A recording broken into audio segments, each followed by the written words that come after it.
several agencies, including the UNDP, UNICEF, UNEP, and UN Habitat. So with that, it's my distinct honor to welcome our keynote speaker for the second panel, Professor Amar Revi. The floor is yours, Professor. Thank you so much. I imagine that you can hear me properly now. I'm going to share and I'll try and quickly take you through, a high-level overview of how one can accelerate climate resilient development in cities and urban areas. I'm doing that to frame, I think, your discussion today on nature-based solutions.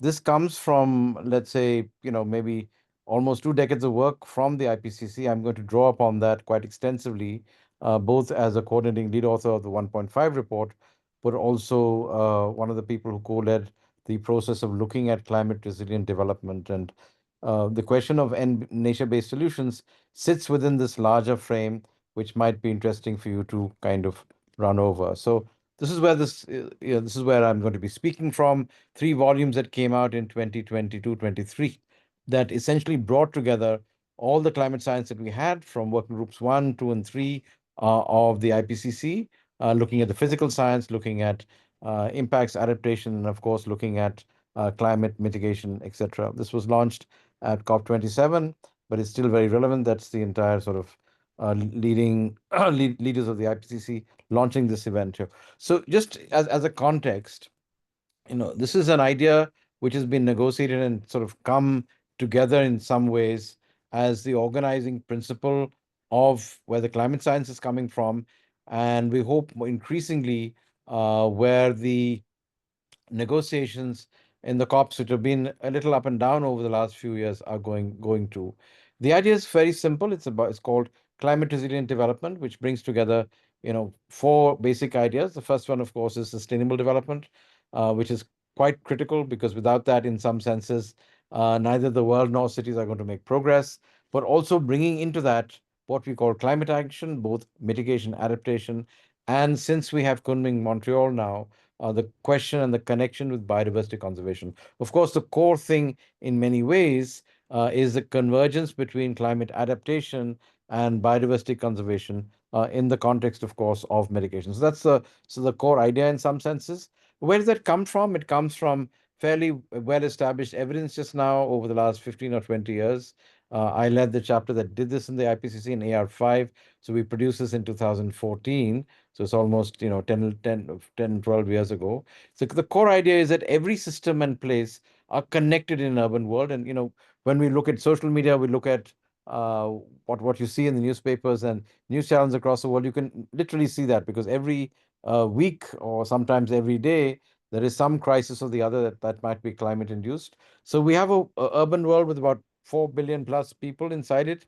And of course, the thing that's becoming more and more obvious to us across the world is that the global economy and human societies are strongly coupled with the climate system and ecosystems. There was a whole, range of questioning about that from the 90s till I would say the early 2010s. But I think we are fairly well established both in the science and the practice, and of course to more or less different events in the politics of how that is. So basically, the core thing in this, a change in one system impacts the other, a change in the global economy impacts the climate, and vice versa. We saw the counterfactual of that during COVID. So one thing that's again pretty obvious is if you look at all of these 7 or 8 climate impact drivers here, every region is experiencing concurrent and multiple changes in these climate impact drivers in the warming world. Of course, I guess the big question for us just now, when we wrote the 1.5 report in 2017-18, there was still some hope that we could maintain the world system. And of course, what's happening in cities in many parts of the world, at least within the global framework, the guardrail of 1.5. What is pretty clear just now is that we're headed to a strong sort of exceedance of the 1.5 barrier.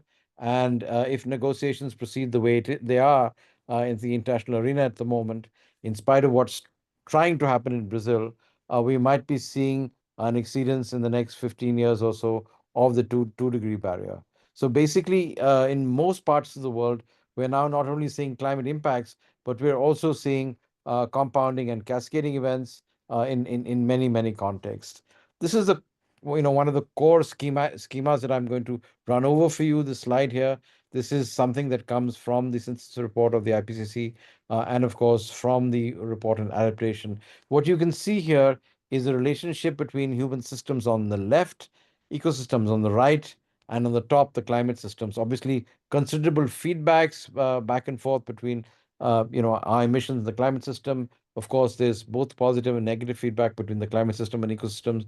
I guess the core idea here is how do you keep the three in balance?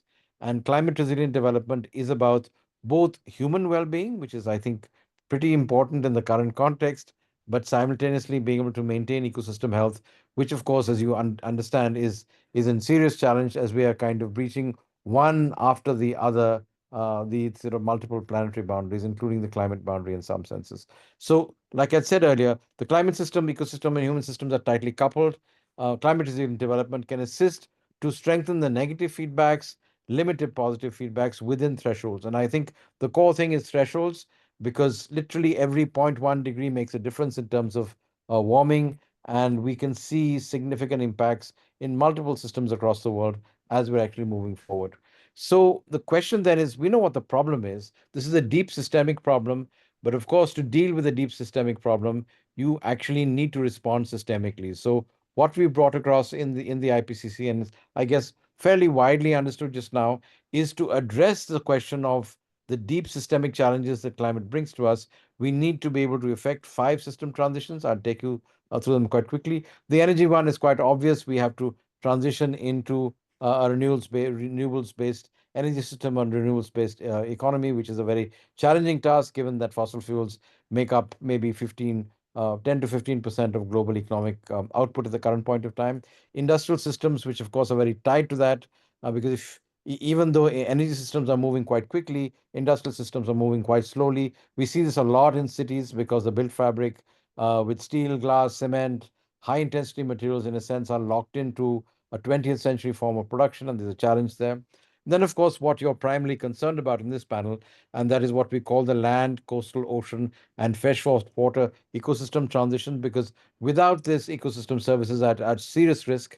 We've seen that for a long period of time, and increasingly, when we're going to be seeing breaching of us 1.52 and maybe even higher uh, mean average surface temperatures, the first thing that's going to be a serious challenge in most parts of the world is going to be ecosystem services.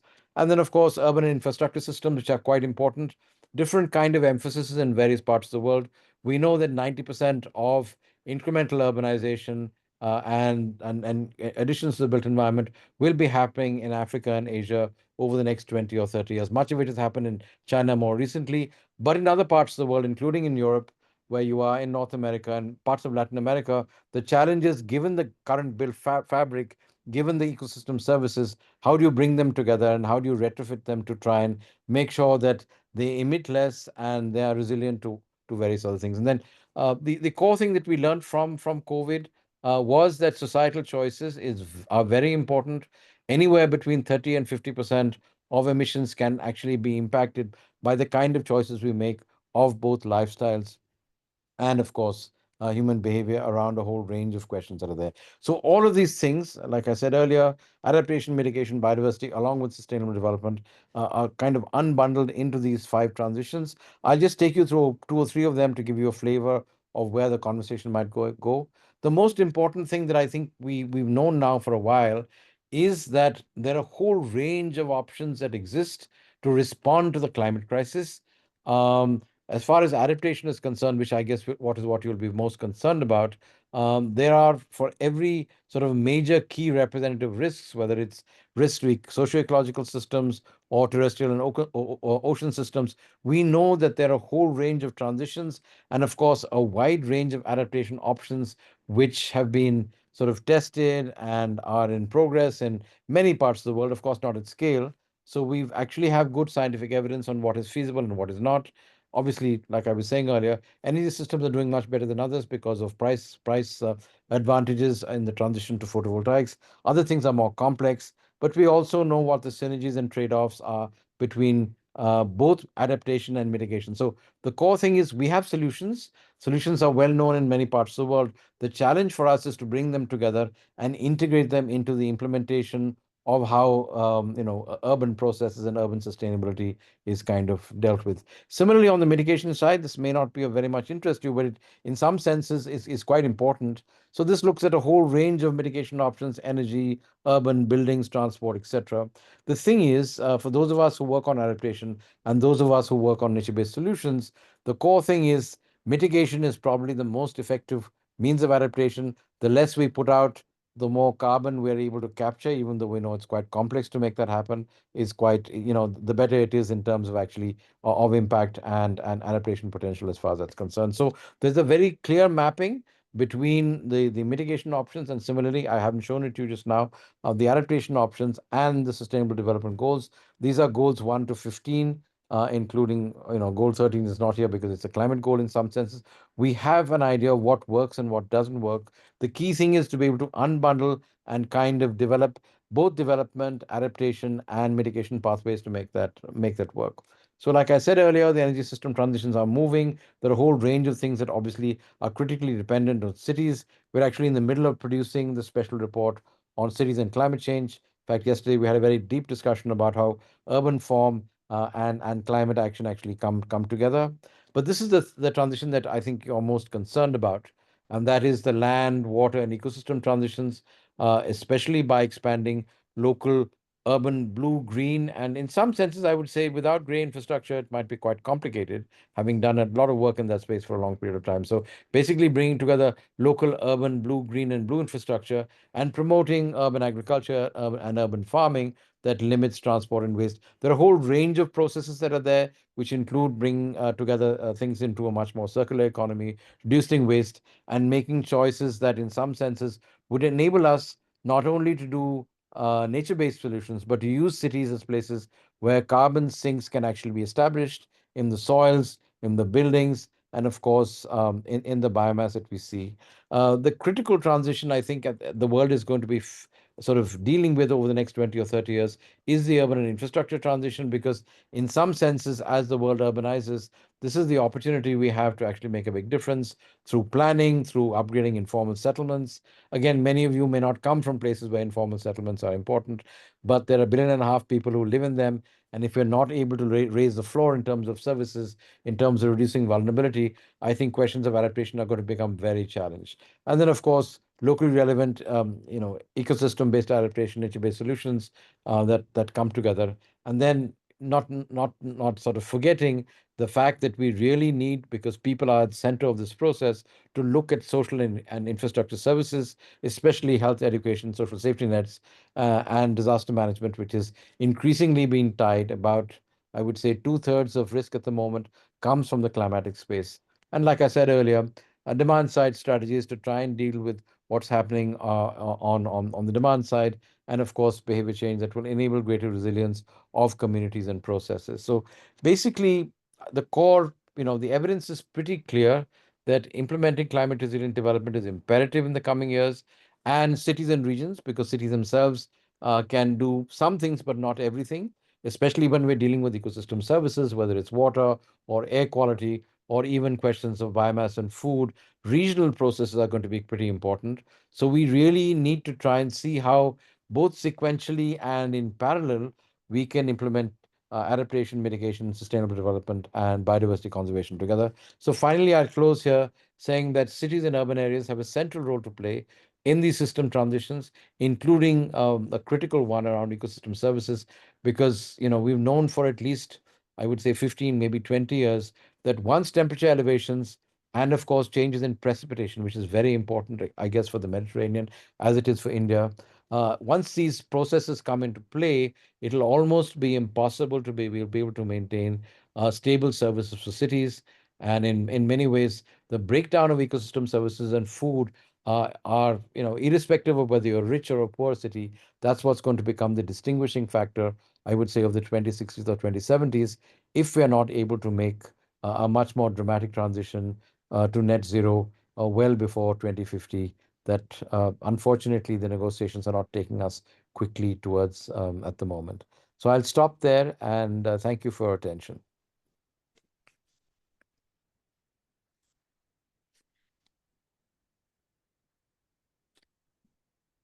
Thank you very much for that insightful talk, Professor. And I think ending it on that note about really emphasizing the importance of ecosystem services. I mean, as the name suggests, even habitat services, that's the foundation and the underlying principle. So whether or not you're a rich city or a poor city, at the end of the day, everybody will be impacted in one way or another if we don't take the ecosystem services and the preservation of them into consideration. And another important aspect was really about the interconnection of those systems, which is a recurring theme that we've heard all day, looking about how these systems are integrated and the interdisciplinarity that's actually required to bring about those solutions. And that brings us to the next portion of the panel, where I'll call up our distinguished speakers, a very interdisciplinary group of speakers, um, starting with Dr. Sorin Cheval. He is the senior researcher and at the National Meteorological Administration of Romania and the coordinator for the Carmine project. Sorin.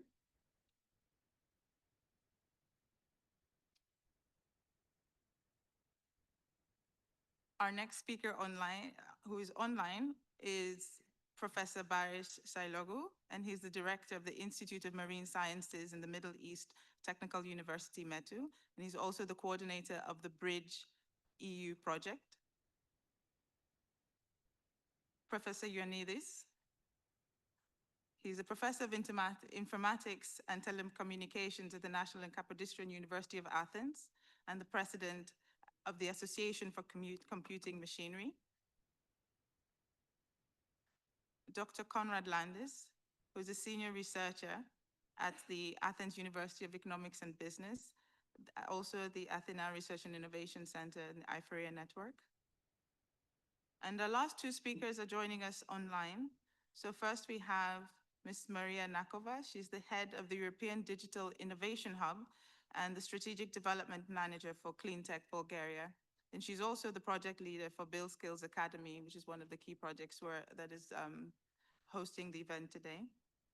And finally, Dr. Katalin Silimosi. She's an associate professor from the Evertus Noran University and a fellow of International Science Council and the outgoing chair of the Young Academy of Europe. So I'd like to welcome all our speakers for this panel.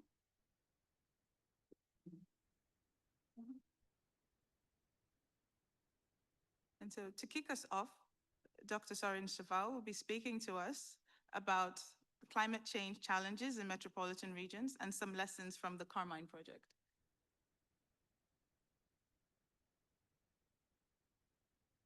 Thank you very much, Ebun. Hello, everybody. It's a great pleasure and a great honor to be here today. And I'm going to share with you what we are doing in this project in Carmine and the challenges that we found based on this project. So I'm Sorin Cheval. I'm a climatologist. Urban climate is my main interest, and I'm the project coordinator of this project, Carmine Climate Resilient Development Pathways in Metropolitan Regions of Europe. The project was already mentioned by Phoebe this morning. Sorry. So it's a 4-year project. Just to provide you something about the context of the project, it's a 4-year project, a horizon project, with 32 partners from 11 countries, and Greece plays an important role in this project with 4 or 5 partners, very active. The project started last year and is a response to this call, modeling for local resilience. So modeling, producing data, and local resilience are central topics of the call. We have a generous goal, I would say, to enable knowledge-based climate resilient development pathways for metropolitan regions of Europe. So with this, we go somehow beyond the cities. We cover metropolitan regions, and we use this definition. You have there the definition used by the European Commission, which says that metropolitan regions are areas, agglomerations of at least 250,000 inhabitants. That means that besides cities, we also cover rural areas. We have an attention on peri-urban areas. So with this, we include in our project also the metabolism, the external metabolism of the cities. And how we do this? We do building an impact-based decision support services. So our system, maybe decision support system is more common, but here we have decision support services to provide to enable the decision makers with tools, concrete tools to act in their environment. We approach both traditional measures but also nature-based solutions. I will not go very much into details, but I'll be ready to discuss about all these things. With this presentation, it's just a teaser maybe for the project in 7 or 8 minutes I have. We focus on the near future, which is 2030, 2035, which is, I would say, today, almost today or tomorrow. But we also have in this project a longer perspective, which is the middle of the century. And we build on different projects here, so on the results obtained in different projects or initiatives. Arsinoe is one of them, Resin and Destination Earth and others. But a central part of the project is the linkage with the Climate Adapt platform. The project would deliver a module that would be implemented, hopefully, in the Climate Adapt platform. So it would be relevant at the European scale. This decision support service would be a module, a part of the Climate Adapt platform, so available for the metropolitan areas in Europe. This is an overview of the project, and the blue boxes, the lower part of the graphic here, of the diagram here, you see more technical packages we have. So we produce data. We already have a lot of data, as you know, available data, but we also collect data and produce new data by modeling in this project. It's a complex modeling exercise, including climate modeling, including physical modeling, but also socioeconomic components. With these results, with this data, new data produced, we developed digital twins for 8 case studies in Europe. You will see the case studies later. And this data will feed the decision support services. But this is not done from the office. It's done in a co-designed and co-developed approach. And the middle of this diagram here, where you see that we develop living labs. We already heard all these terms this morning. So it's actually very much in line what we do here with the entire discourse about the challenges of the cities and climate today. So in these living labs, also developed in all the case studies, all the 8 case study areas, we identify and assess and include then local data resources. We identify the needs, the goals of the stakeholders, but then we produce something relevant from them from the very beginning. We engage the stakeholders from the very beginning in this exercise. So everything is interconnected here. So the first part, the technical part, is interconnected, as you see, with the living labs, which are aimed not to function only during the project, but also beyond the project, to be instruments for the local authorities to be used after the project ends. And on the top of everything, of course, the societal sharing of the results and the development of research and innovation policy pathways relevant again for European Commission. As I mentioned, we have 8 case studies well distributed over Europe. We can discuss how these were selected, but they are in 8 countries, as you see, in Czech Republic, Germany, Denmark. Athens is one of the case studies. Barcelona in Spain, in Italy, Bologna, Brasov, Romania, and Birmingham in the UK. And the target groups are also quite diverse, starting from local authorities, regional authorities, but also going, as I mentioned, the European Commission, but the local communities, citizens, third sector, non-profits, industry and business is very much engaged in this project, and of course research and academia. Most of the the partners are coming from this research and academia. The policymakers, again, starting from local, national, and going up to the European level.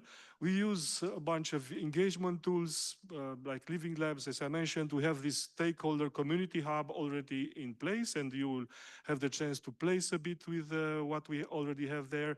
We have feedback consultations, group consultations, bilateral consultations. So a large number of tools that we use to engage the stakeholders, and I would mention just some results. The project is now in month 18. We are starting right now to, I mean, in the coming months, to produce results. We already have some, and I will speak some results regarding the living labs. We already have a first round of workshops in all the case study areas, and we have some conclusions from concluding remarks after this first round of workshops. As we expected, these metropolitan regions, even if they are so distributed over Europe, they face common climate challenges. Heat is one of them, heavy precipitation, and others. Water scarcity, for example. Then we also expected that involving these vulnerable communities in the case study areas is something that brings valuable data, valuable information to build the case study for them, or including them for the beginning. But we also found something, I think, at least for me, it is interesting what I see here.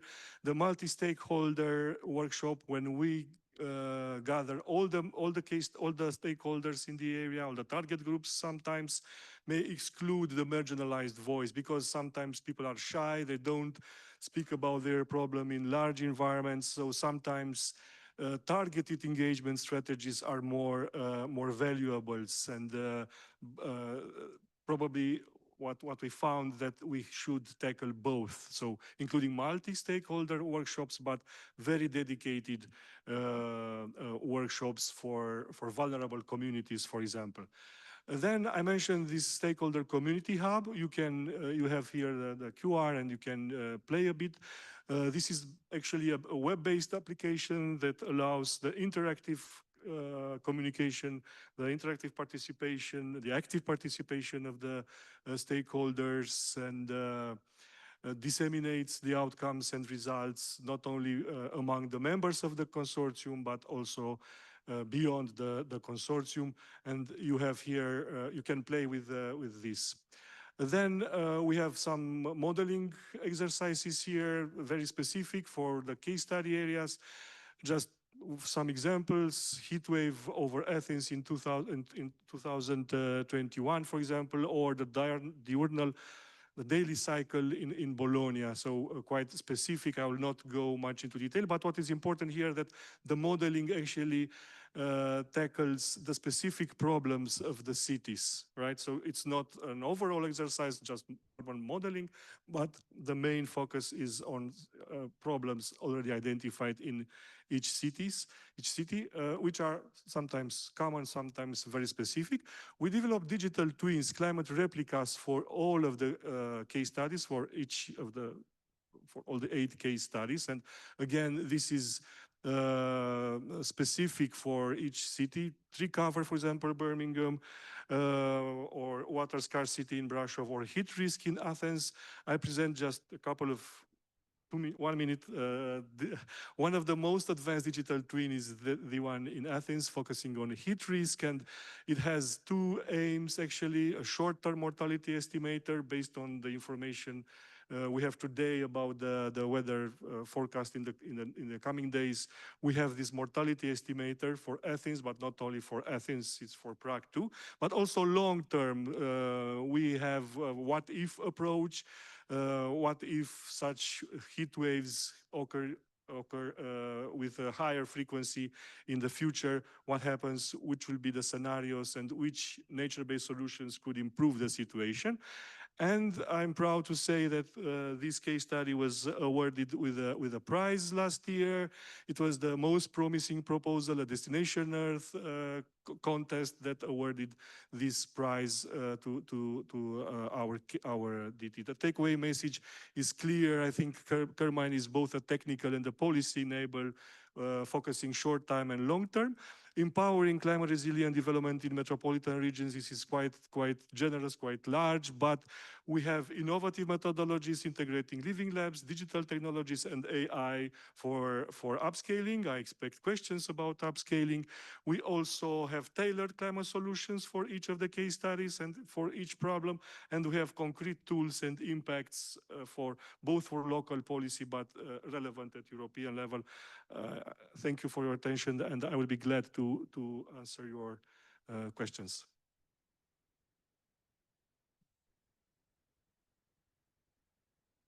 Thank you very much for that intervention, Sorin. And I think you really hit the nail on the head there where you said Carmine is both a technical project, but also about policy and about how those two can work together to shape the solutions. So our next speaker is joining us online, Professor Varis Saliogu, and he'll be bringing us some insights from the coastal perspective. So we've seen what's happening in different metropolitan regions, but how do these challenges specifically affect the context of coastal cities?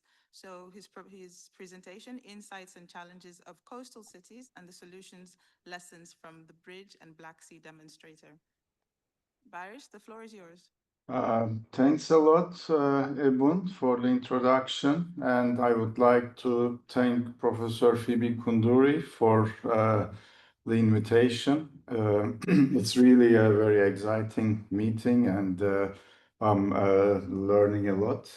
And I will change to a full screen. I hope it will work. Did it work? Ebun? Do you Not see? quite. We can see the presenter mode, not the presentation mode. Okay. Now it should be okay. Yes, now it's fine. Okay. Thanks a lot. As Ebun has already introduced, I will try to give a coastal perspective on what we are doing as part of the Bridge Black Sea project. But I would like to first start by telling you what are the stressors that are acting on the Black Sea. And most of these stressors are land-based stressors. Like one of the main problems in the Black Sea is high pollution. And this comes from the sea and especially from the Danube River Basin, where many cities are located. And these activities include industry, tourism, agriculture, and maritime transport. And beyond pollution, the other stressors include overfishing, deoxygenation, invasive species that were more generally introduced through transport, and litter. And as you see, most of these are generally land-based, so all the seas are highly linked to the land, but this is even more for the Black Sea.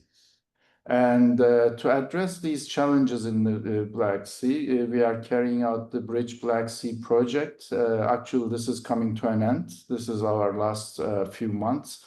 And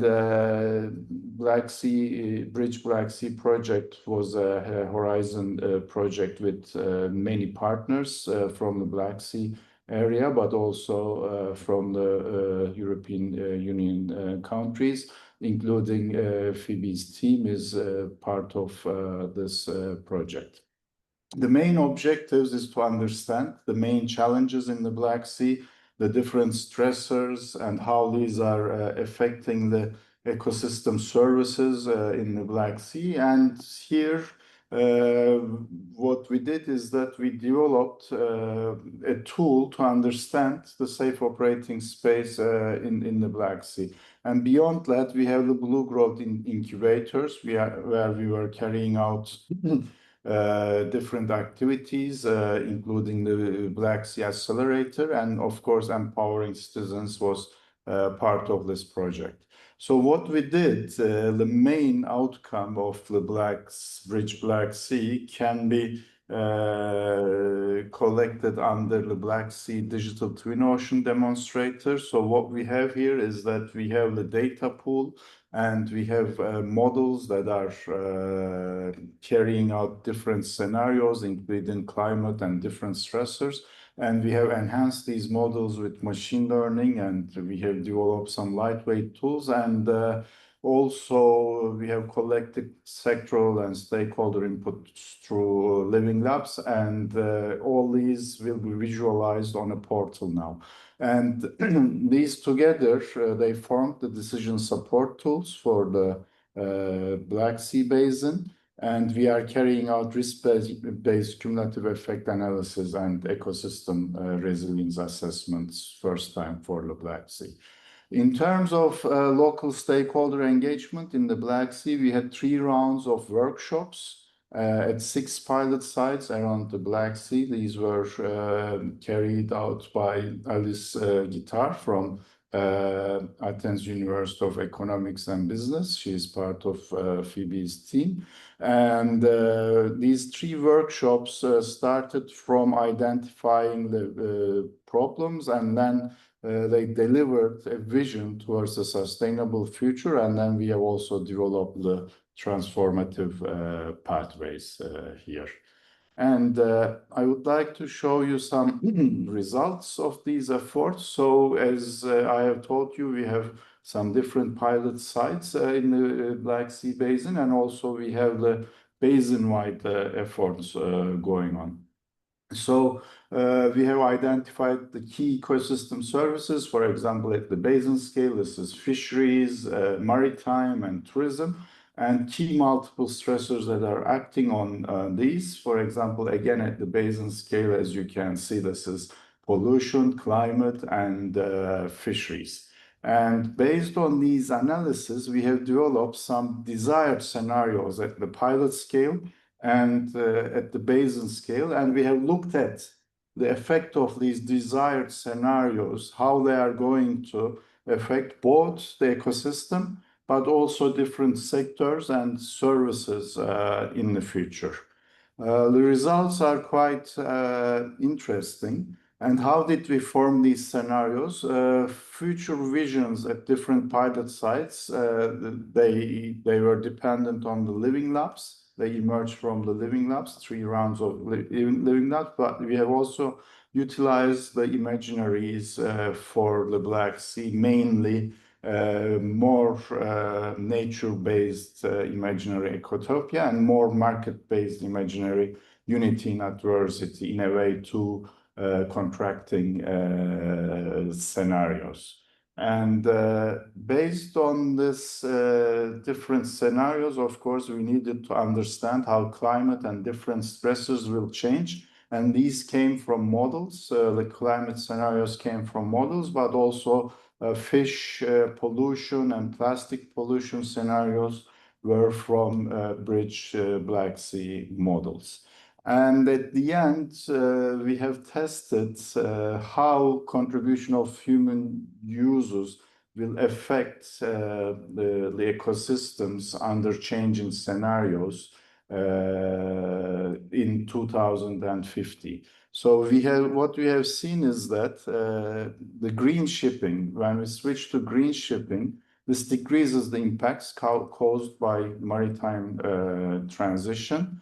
Protected areas are critical. And however, even in the best case scenario, what we see is that there's an increase in nutrient input based on land-based activities. New practices like offshore wind farms and aquaculture, they also increase the effect on the ecosystems, but these stay more at a localized scale. And looking at the impacts, cumulative impacts perceived by different receptors, what we see that commercial fish species are the most affected ones, even under the desirable scenarios. There's only a slight decrease on how marine mammals are affected by these stressors. But there's a significant decrease, which is a very positive aspect in impacts on seabed habitats.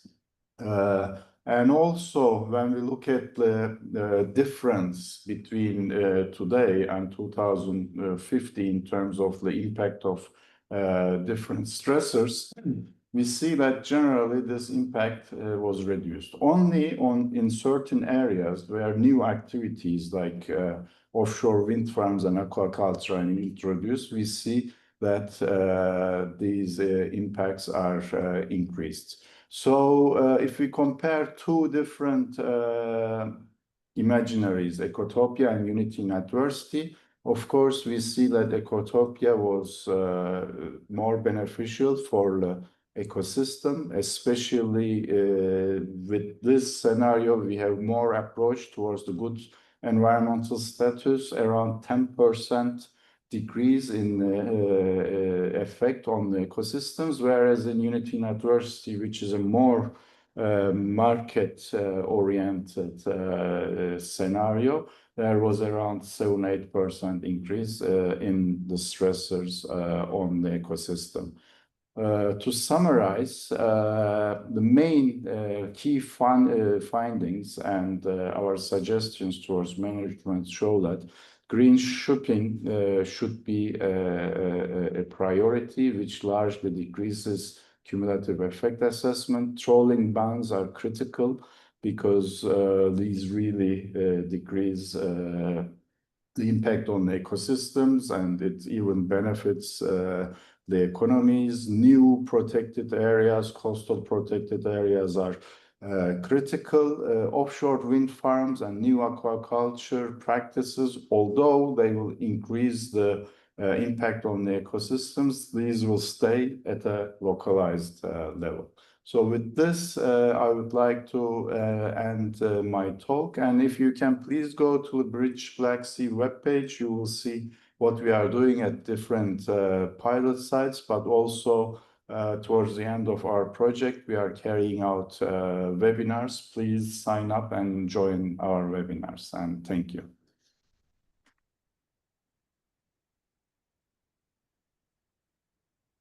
Thank you very much for that, Barish, and really highlighting the fact that, what happens on land actually affects what happens at sea, and just the impact of these land-based stresses, especially from cities where we have concentrated human activity, and how that has an impact on the marine ecosystem and, of course, the associated ecosystem services.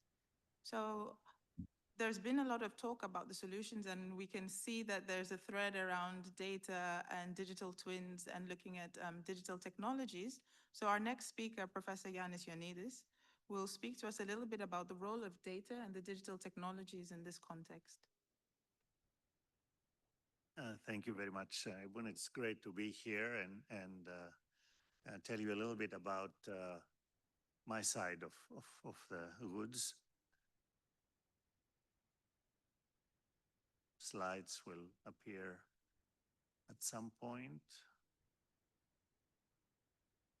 Digital technologies can solve the world's environmental problems, but giving a talk sometimes it's even harder. And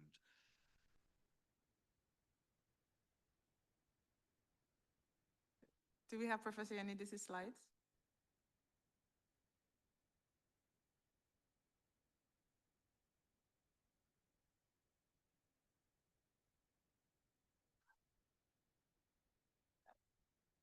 They'll catch up. Sure. Okay, let me have them here so that I can follow at least with what I had in mind.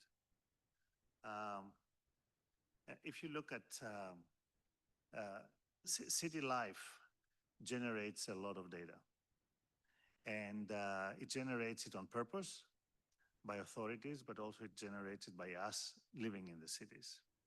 And in my fantastic slide that I stole from a paper, where I show you a picture, and there you are. See, it is fantastic. I hope you agree. I don't need this anymore. there are many questions that people may want to answer. For example, seemingly unrelated to what we're talking about. What are people's everyday life, everyday travel trajectories?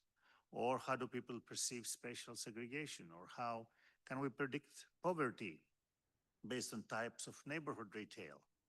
Well, these are interesting things to policymakers, but if you look at them carefully, and a whole bunch of others, every single one of them is related to one sustainable development goal or more. And all of this data can be collected by us, not even knowing that we give them through our social network interactions. And data, I may say, rules the world in the sense that nothing can happen, nothing of some substance can happen without data. Okay, now this technology has to work. Yeah. Okay. So the UN Sustainable Development Goals, they are all digitally dependent. If we look at the 169 SDG targets, 70% of them are digitally dependent, cannot be solved without digital technology, cannot be solved without data. And if we look at the one that is specifically focused on cities, as you see the color coding on the left, we're not doing very well in achieving these targets. These are a little bit older, but the situation has not improved dramatically since then. So a lot of work needs to be done, a lot of data is needed. And if we go into the 247 SDG indicators, and the key question for this is, what data is available? We need all data to address, to come up with what is necessary in order to have the indicators that allow us to solve it. And again, a little bit, not very much, but a little bit older data, not of today. Again, if we look at SDG 11, we see lots of reds. We don't have the data that we need in order to follow and see how SDGs are progressing. So this is my world. That's why Phoebe needs me, or maybe it doesn't need me, but anyway, she has me by her side. Okay, please, this is recorded, right? So she said that. So if we look at another picture that I stole, is very important. Lots of kinds of data, you see them up on top, on energy, on transportation, and so on. And well, I cannot point, but this is a very complex environment, cities. So you need the urban data, as I said, either those that you grab explicitly or those that we create without knowing it. And then we have to process them in a whole bunch of ways, including, of course, AI. We cannot give a talk without mentioning AI these days. Then we can have predictions for how things will happen, simulate, model, and so on, and finally have the policymakers or even ourselves as individuals to make decisions about our life and hopefully develop our city, ourselves, and the world sustainably. Data, it's the new oil. You have to grab it. It's very important. It's the sexiest occupation, according to some people. And if you look at a typical data science, artificial intelligence pipeline, it does start with data. And then you do a whole bunch of things on data before you reach the point where you do machine learning and AI and agents and so on. And all this is happening offline. And then you want on your mobile, online, or on whatever channel you have to visualize the data and ask various questions and see what you can do. And I'm a data guy. Then there is the AI ML guys, and then of course the domain scientists that we want to deal with. And in the SDSN Global Climate Hub, we need all these personalities, all these roles to play, and we have all of them working in harmony. And this is the platform of the first pillar of I4IA that we are building with lots of pictures and boxes and so on, but it all starts with data on the left. And a whole bunch of data, very diverse, multimodal, multi-channel, big size, and this is a challenge to come up with the right platform that can handle all this, can handle also the models that analyze all this data and bring them to the end for multiple representations and digital twins that is happening. Lots of efforts. I just highlight three: Arsenoi, Intelcomp, which is finished, and Carmine. Of course, Sorin give us all the details on Carmine. And even there, you see, you cannot follow. I mean, I just picked up a word: data here, AI tools there, digital twins there. It's all there. And just give you Arsenoi, one kind of data that we focus, that we grab on purpose, but in a very different way. We can have experiments. We have set up experiments, virtual reality experiments, where we ask people, how much would you able to pay? How much would you be willing to pay for sustainability? And people say this, and it's not just payment, it's other questions as well. Choice experiment, and everyone is the multi-level expert on these. And then you can see how your world will look like. On the left side, dystopic, or on the right side. And then people, get emotionally involved. So, digital technology, Messiah came on earth, it's panacea, everything works. And then we can use this technology and we can use this data and have a utopia, or the world that we want in. Yes, 100%, no. Because to do this, we spend tremendous amount of energy on data centers, on data storage, and we emit, we emit 6% of all world's energy is consumed now in data centers, and it's predicted that already in tomorrow, as you said, or even today, 2030, it will go to 10%. Are we serious? Well, what do we do about that? We'll see during the panel, but hopefully we do the right thing and we end up in a picture like this, all green or climate neutral and so on. Thank you, Evcharisto.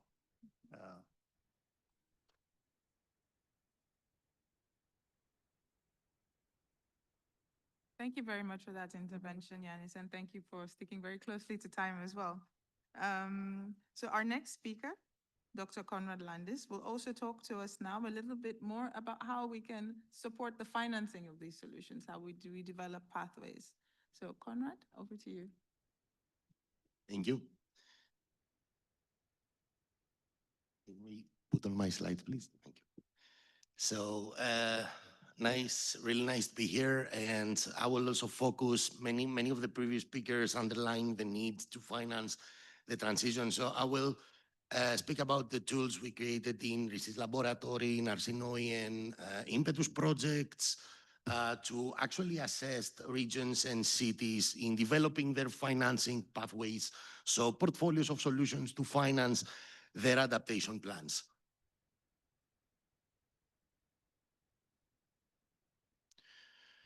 Okay, Dr. Adamos already told us some details about the Arsenoi project. So very, very quickly, Arsenoi actually applies the system innovation approach in actively engaging the stakeholders to co-identify the problems, co-select the solutions.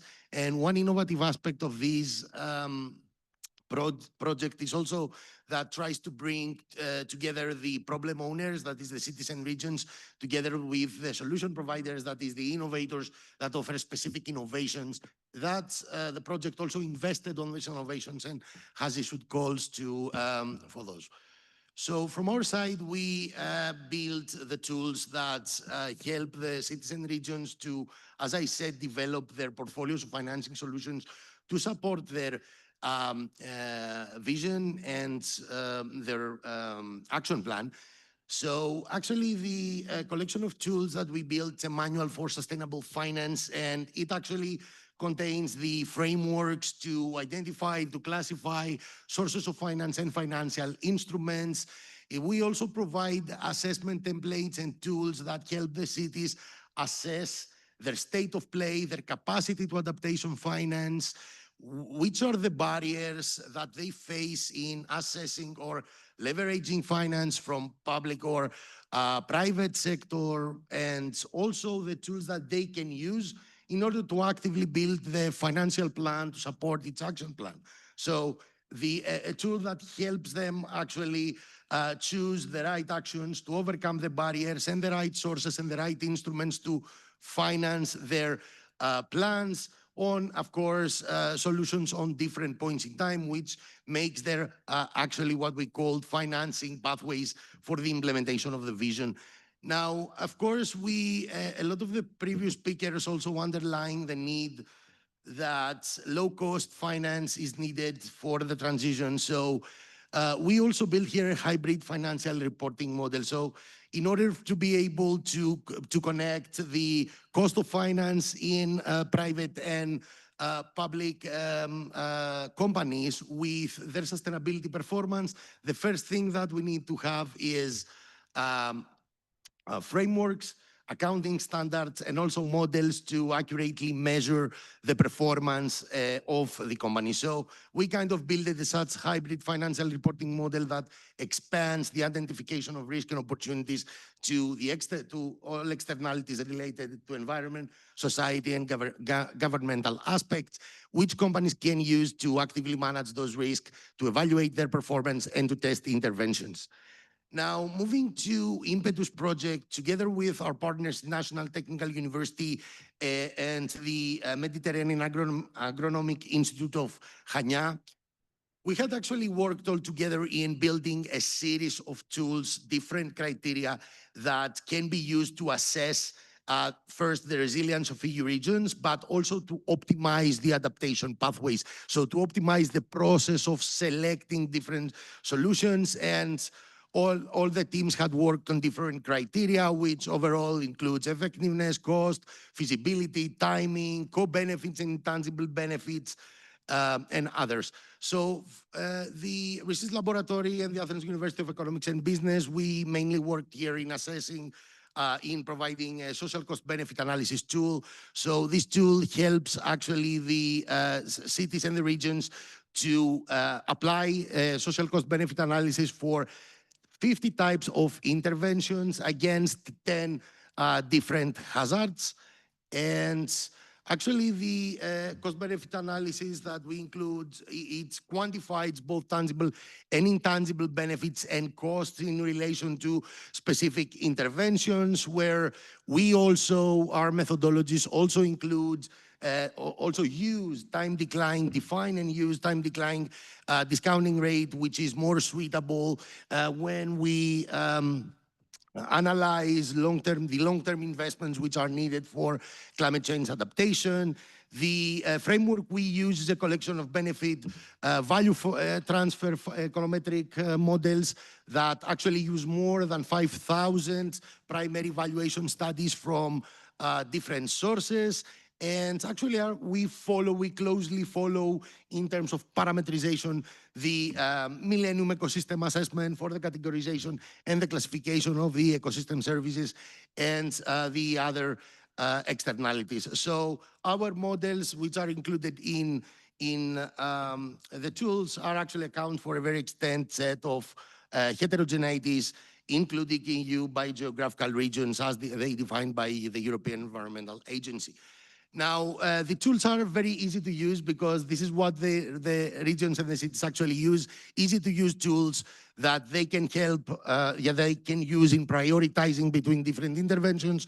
So the tools are simple. We develop them in Python and in Office 365, and actually just the user just can just set the intervention type, the hazard, and CapEx and OpEx and implementation horizon, and then he gets both a short list between different interventions on the tangible and intangible benefits, but also get some metrics for the cost effectiveness of the entire portfolio. So this tool can be used to compare between different portfolios of different solutions in terms of their cost. Also, the model is built to support implementation in the EU 27 plus Norway country at a country level, and it works at a NUTS 2 level in these 28 countries. So apart from the social cost benefit analysis tool, we have also developed the risk factor registry, which actually this tool helps the risk of the implementation of specific interventions and interventions types. So these models, we include here 10 risk factors spanning political, economic, social, environmental, and technical dimensions, where we, as I said, we use to identify hidden risk and cascading effects for the effective implementation of the adaptation interventions. Okay, here we do have 10 risk factors, 53 KPIs at NUTS 2 level to evaluate these 10 factors. Our models are statistical models. We're using historical and panel data for the period to 2020-2022. And also the model takes into account interdependencies and compounding risks. Again, here, these are open access, simple models that could be used either in Python or Excel. User can define the specific intervention, and then he can get a classification, a risk assessment for 10 different risks, as well as a composite risk for the entire portfolio. Again, as I said, this could be used together with cost and other criteria in shortlisting, either between interventions on a portfolio of interventions or between different portfolios of interventions. Okay, so now all of these tools are really important. They support an effective decision-making and improve resilient planning in the regions, and also the frameworks and tools that we have worked also give facilitate the design of innovative PPPs or other instruments which are actually needed in order to leverage more efficiently finance from the private sector. So tools which are linked to the evaluation of the externalities of the ecosystem services, which are optimally designed to incentivize private sector in participating and supporting these long-term plans. So thank you.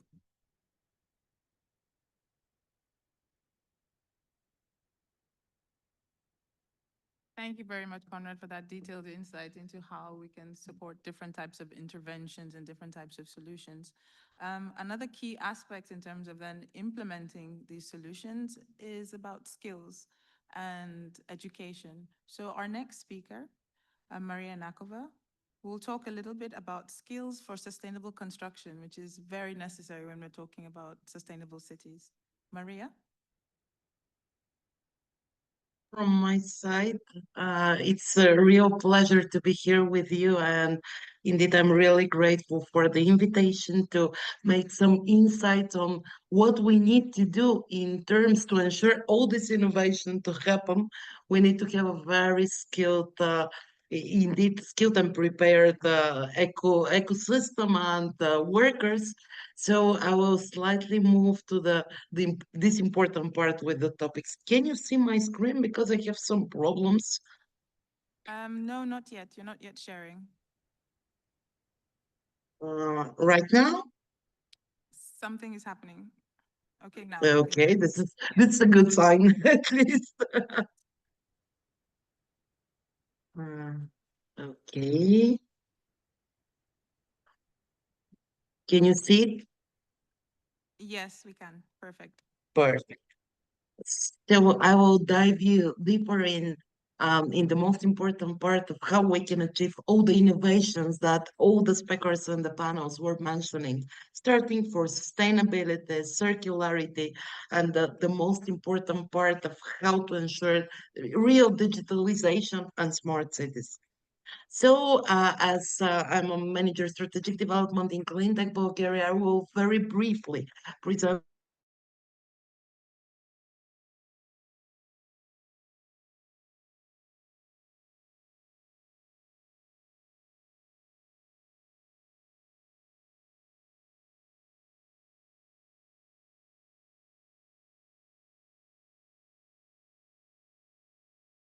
what we're aiming at in the field of skills is to support the European Commission new way of working, and through Build Skills Academy, our Center of Vocational Excellence, we're trying to move from the classical to the new approach in skills development, because we're aiming at tackling environmental, societal, and economic challenges that were already mentioned.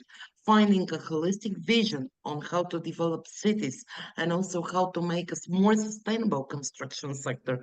Also, how to incorporate the expertise and experience in sustainable construction, energy efficiency, and digitalization.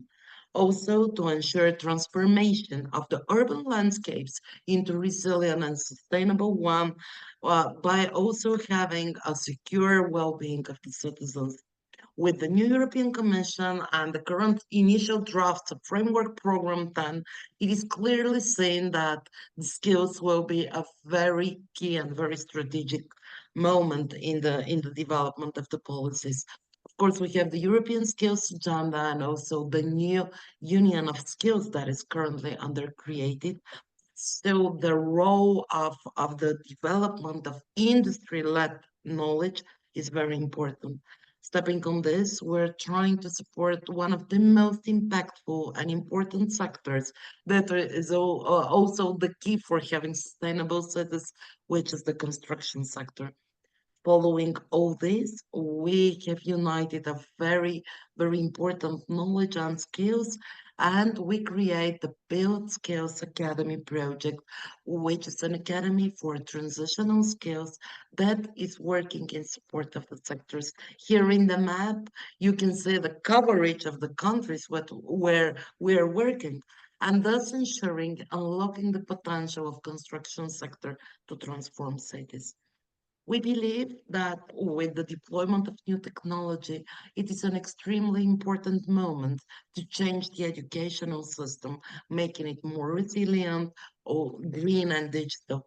So, in our Build Skills Academy, we are aiming at design and piloting VET courses, of course, in different fields and expertise, starting from BIM, circular economy and waste management, digitalization and sustainable development, energy efficient construction and application of renewable energy, energy management, circular waste management, civil engineering, and much more.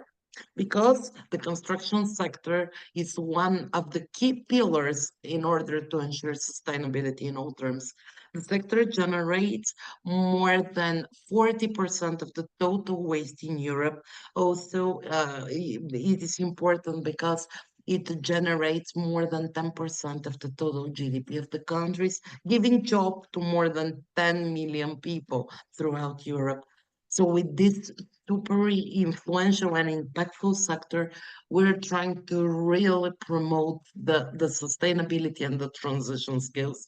We have united 17 well-known and very, very high-skilled partners that are, you can see all of them here from different geographies, thus ensuring that we will have a EU value of our efforts. We have 6 full ecosystems. One of them is the Bulgarian one, and the other one is the Greek ecosystem, thus having the test beds for everything that we're doing. We're achieving modernization of the skills in construction by updating the VET courses with green and digital skills. We're trying to coordinate all the EU-wide efforts in order to pilot the VET services adapting to the emerging industrial needs, and also to ensure a very influential and important certification of the green and digital skills. In this way, we will be able to provide knowledge and a very specific transitional skills that are currently missing. Our great aim is that during the course of the project implementation, we will be really available to create a self-sufficient academy that will certify transitional skills experts, starting, of course, in the sector of construction, but also moving to other sectors using the already gained knowledge and experience. What we are aiming at is adapting and updating the VAT services offered to emerging needs in the field of green and digital skills through the Build and Rich Skills methodology and the digital platform. I will in a while provide you with a link to our digital platform that is supporting the enriching process of new courses so that each and every vocational and education center can include data on existing or a newly planned course, and it can be enriched with the missing skills. Of course, we are working for the vet centers, educational institutions, industry representatives, policymakers. We're aiming at offering trainings related to the real needs of the labor market. It is really very impactful and important for us, the fact that we have united a very strong employers organization and industry representatives. And we also have the network of sustainable development. Again, thanks to Professor Kunduri for her support in this, that are providing us with the global insight.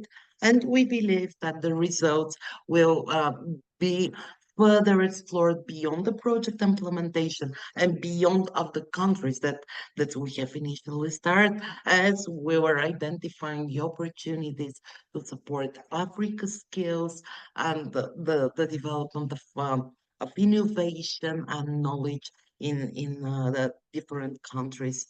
Our certification framework is a representation of an umbrella certification for recognizing and validating courses, and the content will be really validated at EU level, thus providing scalability and replicability opportunities. So in this regard, we believe that Build Skills will also be an ambassador for the real implementation and application of micro-credentials through entire Europe. Because with, again, the development of the new technologies, we need to be as flexible as possible. The classical education needs to be changed, stepping on the real business needs and knowledge. Here, as I've mentioned in a while, you can see a link to our platform. It is located at our website, buildtheskillsacademy.com. So each and every interested party can just jump in and check our platform. It is created, and we're really grateful to our partners from our web for supporting the process in creating this digital platform that is including all the important aspects of our built and rich skills methodologies. So you can try it, and of course, I'm sure that the book will share the slides and the link to all of you. I will also use the opportunity to share some additional insights that I believe might be very interesting because they're also really effective in supporting sustainable cities. It is the Pact for Skills in Construction initiative, which is co-led by FIAC, EBC, and the European Federation of Construction Workers. The ambition set by the European Commission is that 30% of all the workers in construction industry will participate annually in upscaling and reskilling actions and activities by 2030. The European Commission ambitions for all the sector as a horizontal ambition is to achieve at least 60% of the adult people to be annually trained, which indeed is quite a serious ambition that we should all invest in and actively work for. So the Pact for Skills in Construction provides dedicated courses, webinars, and the opportunity to build strong partnership, to support work, to promote, of course, lifelong learning, and to make the construction sector more attractive to young people and women. So this is a QR code where you can see and you can join easily the Pact for Skills. And I will also briefly present the construction blueprint, another initiative of European Commission that is aiming at creating new strategic approaches and cooperation for specific skills development solutions. I'm presenting both these opportunities because I believe that again ending to where I started, in order to achieve sustainability in cities, we need to make smart cities and smart environment, the first thing that we need to do is to ensure high skill workers and ecosystem, because we have problems with the sectorial skills and the deployment of new technologies and innovations. We are aiming at creating the skill strategy for the construction ecosystem, focusing on the emerging needs and finding an effective solutions on how to guide it. I believe that, again, stepping on all this that we can do together, we can achieve all the big goals that we have stated, thus ensuring the sustainability and also being able to apply all the good practices that were already identified. Thank you very much.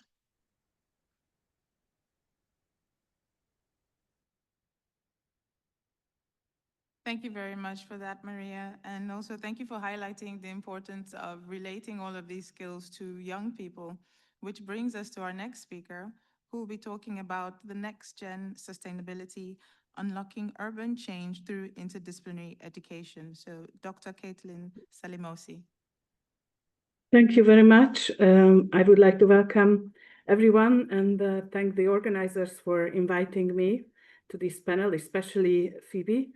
And unfortunately, due to my teaching and exam schedule, I wasn't able to travel to Athens, but I'm glad I can join this fantastic conference online. Can you see my screen? And is it now? Yeah, now it's the full screen mode. Yes? Yes, we can. Okay, thank you very much.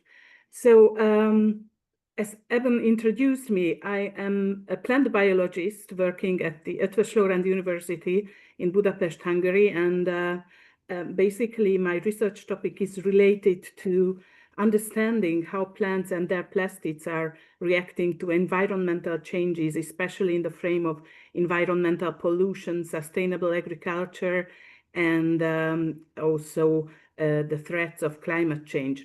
I will today first talk a little bit about these challenges that have been already mentioned by several previous speakers, but which require interdisciplinary solutions, and for which we need to train experts, as also Maria has just outlined in her speech.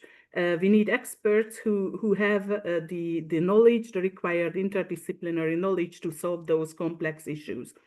I am also dealing with health of urban trees like horse chestnuts. So this is how I'm related to urban sustainability. I would like to present a little bit some few problems. Just what we all know and everybody knows is that urbanization has its advantages for people who are attracted to the infrastructures that are provided by the cities, but it of course comes with a lot of challenges and problems, and there are several sustainability related issues, housing crises, issues with equity, social problems, also mental health problems in areas where you do not see any green surface anymore. Cities are also vulnerable, and we unfortunately have seen many problems with disasters which arrive and then cause huge impact and problems within cities. Pollution, waste management, and water crisis are also important problems mentioned in part already by previous speakers.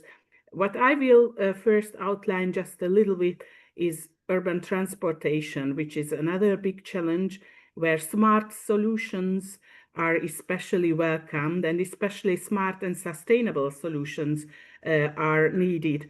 And in this respect, a newly developed and important interdisciplinary solution is micromobility, which refers to shared e-scooters, bikes, and e-bikes. So how can this system be really smart or go smart? It needs, of course, open data, freely accessible data that are fueling innovation and which helps the cities to develop their efficient transport tools and to define smarter data-driven urban mobility.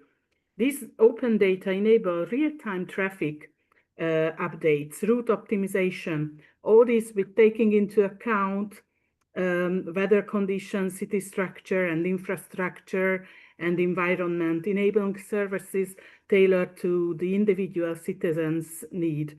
Such softwares and tools are developed by researchers and software developers, engineers, and they are already in place in some cities, like the one shown here is, I think, in Düsseldorf in Germany.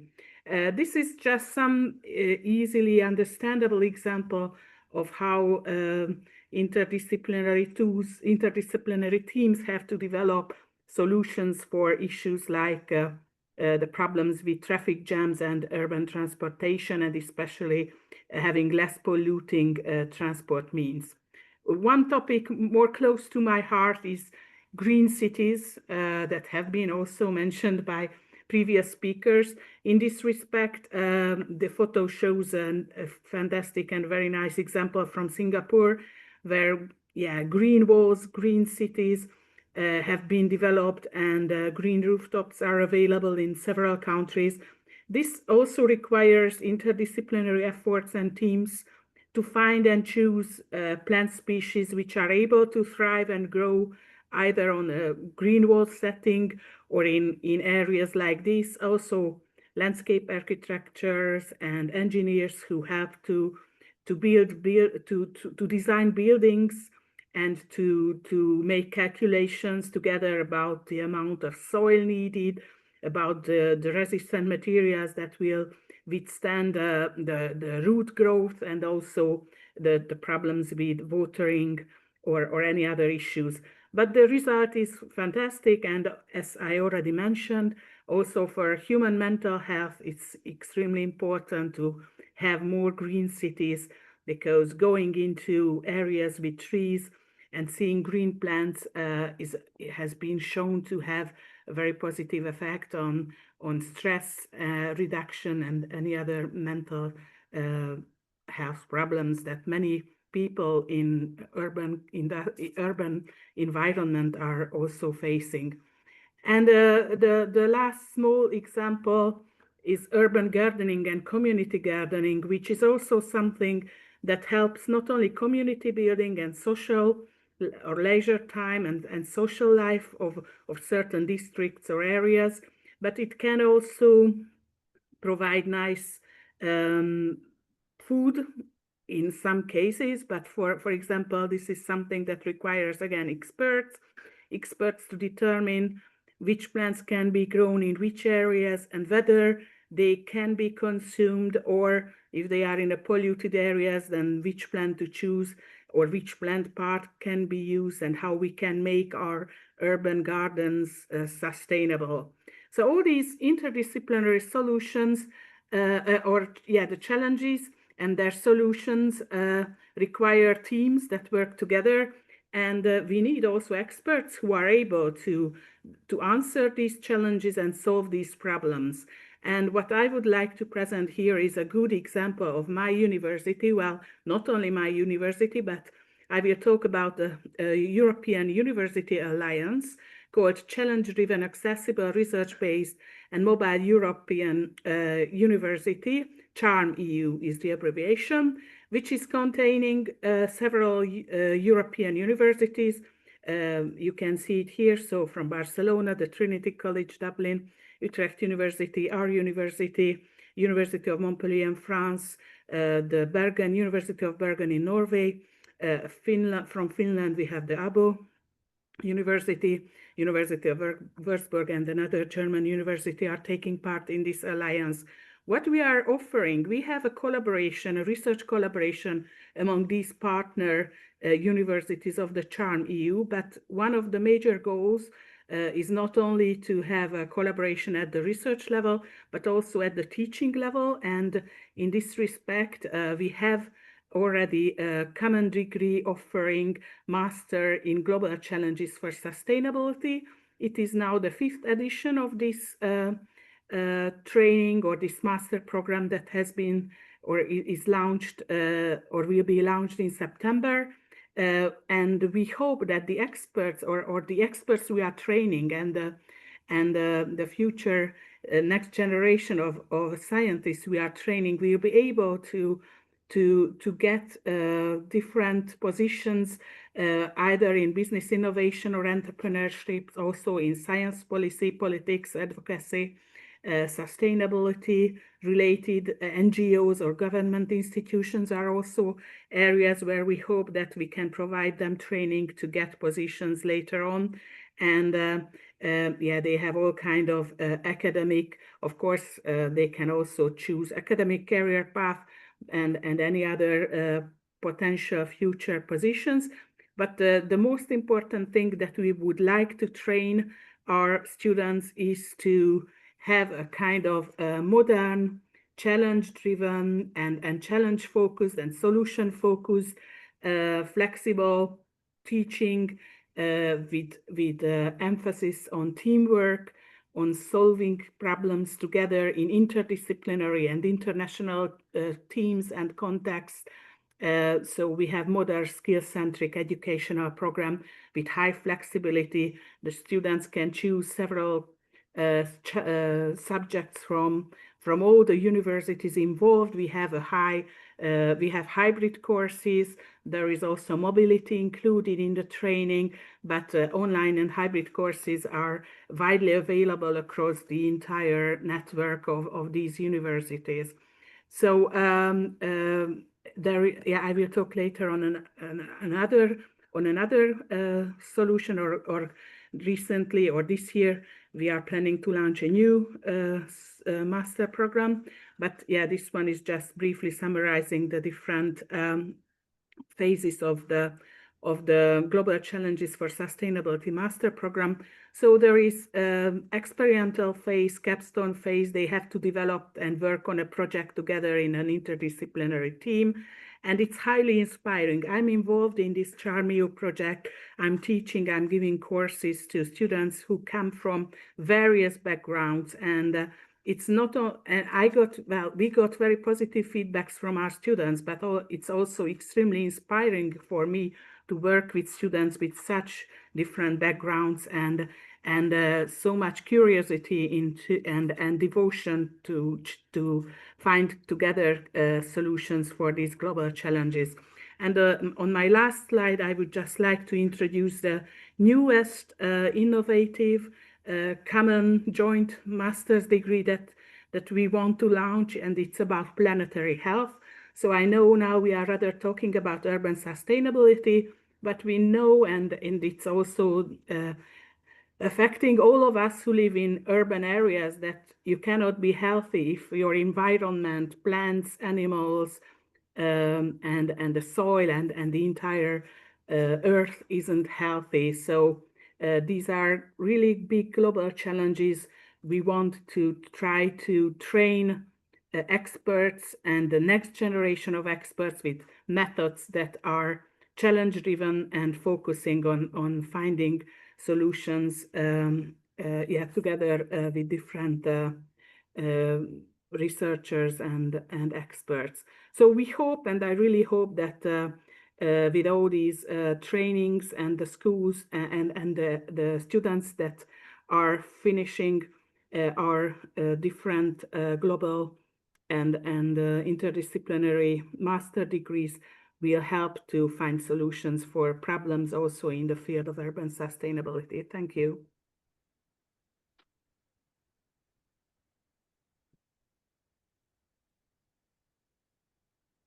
Thank you very much for that intervention. In the interest of time, I'm just going to throw out a couple of questions to our panelists in groups. So starting with Sorin and Baris, just considering this aspect of interdisciplinarity and transdisciplinarity that's been a running theme, how do you consider that, for example, stakeholders could be more involved in the development of these solutions? And also, how do we look at the replication of those solutions? So maybe you, Baris, first.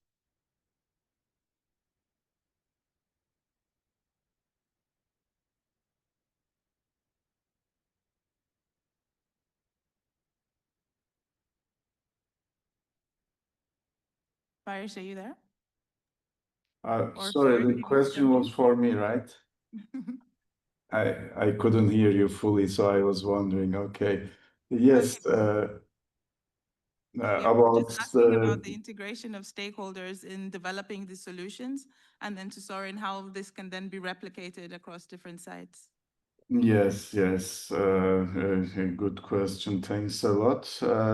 In terms of stakeholder engagement, we have utilized the living labs mainly, and this was really a two-way process and highly beneficial. Both we learned from them what their priorities were and how they were visioning a future, and also they have learned how they can utilize our tools like our model results. So in terms of input, there we created this stakeholder pool, but also in terms of end users, and generally stakeholders and end users can vary, and we also have defined end users that will utilize our tools, and we have developed different policy options for them. So this was the practice that we took, and at different pilot sites in each country, we had a living lab around the Black Sea. So that's how the engagement occurred, and this is becoming a critical part of the digital twin ocean of the Black Sea. And from now on, we are also considering the next steps, how we are going to develop different what-if scenarios, and these will be in close links with these stakeholders. Thank you very much for that, Parish. And about replication, this is a good question, but also a difficult one, because Carmine, as you probably saw, it's a very complex project and we have different modules, and to fully replicate the project is quite complicated, but we do cross-validation in this project. So for example, I presented the digital twin for Athens. We do quite a similar digital twin for other cities in Europe. And Iphigenia just sent me results for Bucharest, for example, or for London. So during the project implementation, we somehow cross-validate the results obtained while building one digital twin, for example. Then we identify similar areas. So each of the 8 case studies has or will have by the end of the project a sister case study area in which we will replicate, or we will present at least the methodology. And I mentioned methodology. The methodology will be open and will be made available and known throughout other case studies with similar problems in Europe. And with this, I think we can secure quite well the replicability. And again, the full replicability, given the high complexity of the project, will be not possible. But different aspects, living labs, how we did the living labs in this project, or the digital twins, this can be replicable. I hope I answered. Thank you very much for that, Soren. So in the interest of time, I'm going to close with one burning question, because we've heard a lot about the need for data and digitalization and digital twins and digital tools. But as Yanis alluded earlier, this comes at a cost and a trade-off. So what are we currently looking at in terms of trying to mitigate that negative impact of so much reliance on digital solutions? I don't think we cannot rely on digital solutions. This is inevitable. The thing is, how we can make these digital solutions more environmental friendly. And this is something that all 3 pillars of the triangle of knowledge, so research, education, and innovation, have to work together. Computing scientists are working on research, trying to make the data centers, the artificial intelligence models, the large language models, the agents, and all the other AI tools to work better, and the better not be speed, but the better to be less energy consuming. And this is work in progress. This is research. We don't know what the results will be, but people are actively looking into this problem. Education is both on the type of user and also on the scientists to be using these tools, thinking of the environmental impact. For example, many of us, now it's very easy. I'm interested in this. Let's ask ChatGPT or your favorite large language model. What about this? Well, you don't know how many watts are consumed by just one small innocent question that will generate the text that will make your life easier, but the planet warmer. So education, even on society at large, needs to happen on using these tools when you really need them and not without thinking. And in terms of industry, industry wants to sell these machines, and the less efficient the algorithms are, the more machines they sell, the more complex models they build. And hopefully, some of them, there are some signs. For some others, there are no signs at all. To the contrary, they want to not advance in this, because then less of their craft and less of their staff will be needed. But hopefully, and policymakers are very important in certain parts of the world. The policies of attempts to regulate a little bit AI and its use and so on are now abandoned in the interest of competition and financial gains. So it is not a very easy work to do. So that's why we need collective efforts to convince our policymakers, to convince our governments, and to convince industry that there are things to be gained even on their bottom line by becoming more energy efficient. So it's a multi-threaded, multi-pronged effort that we need to do, and we have to push on all directions. Thank you. So I think that's a very nice note to conclude on. We need to push in all directions. I know we can carry on talking about this for hours to come, but in the interest of time, we'll have to conclude now. So please join me in thanking our very esteemed panelists once more. And thank you, Ebon, for collecting us and arranging us in this excellent way.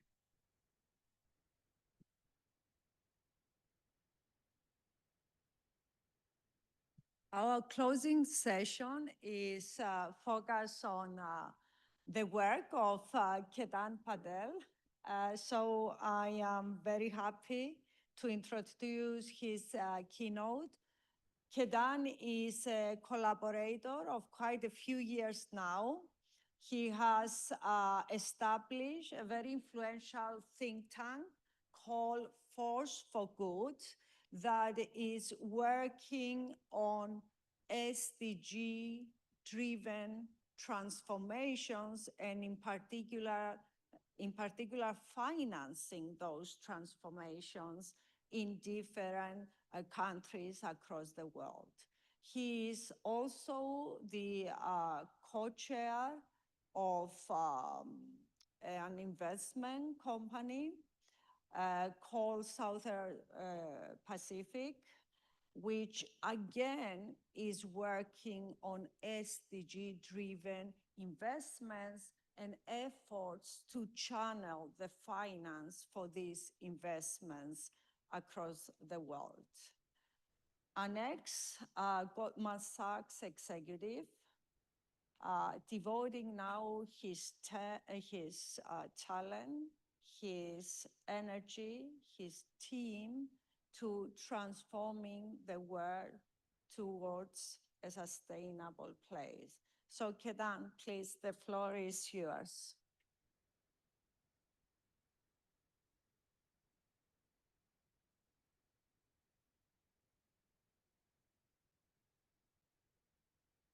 Oh, thank you very much.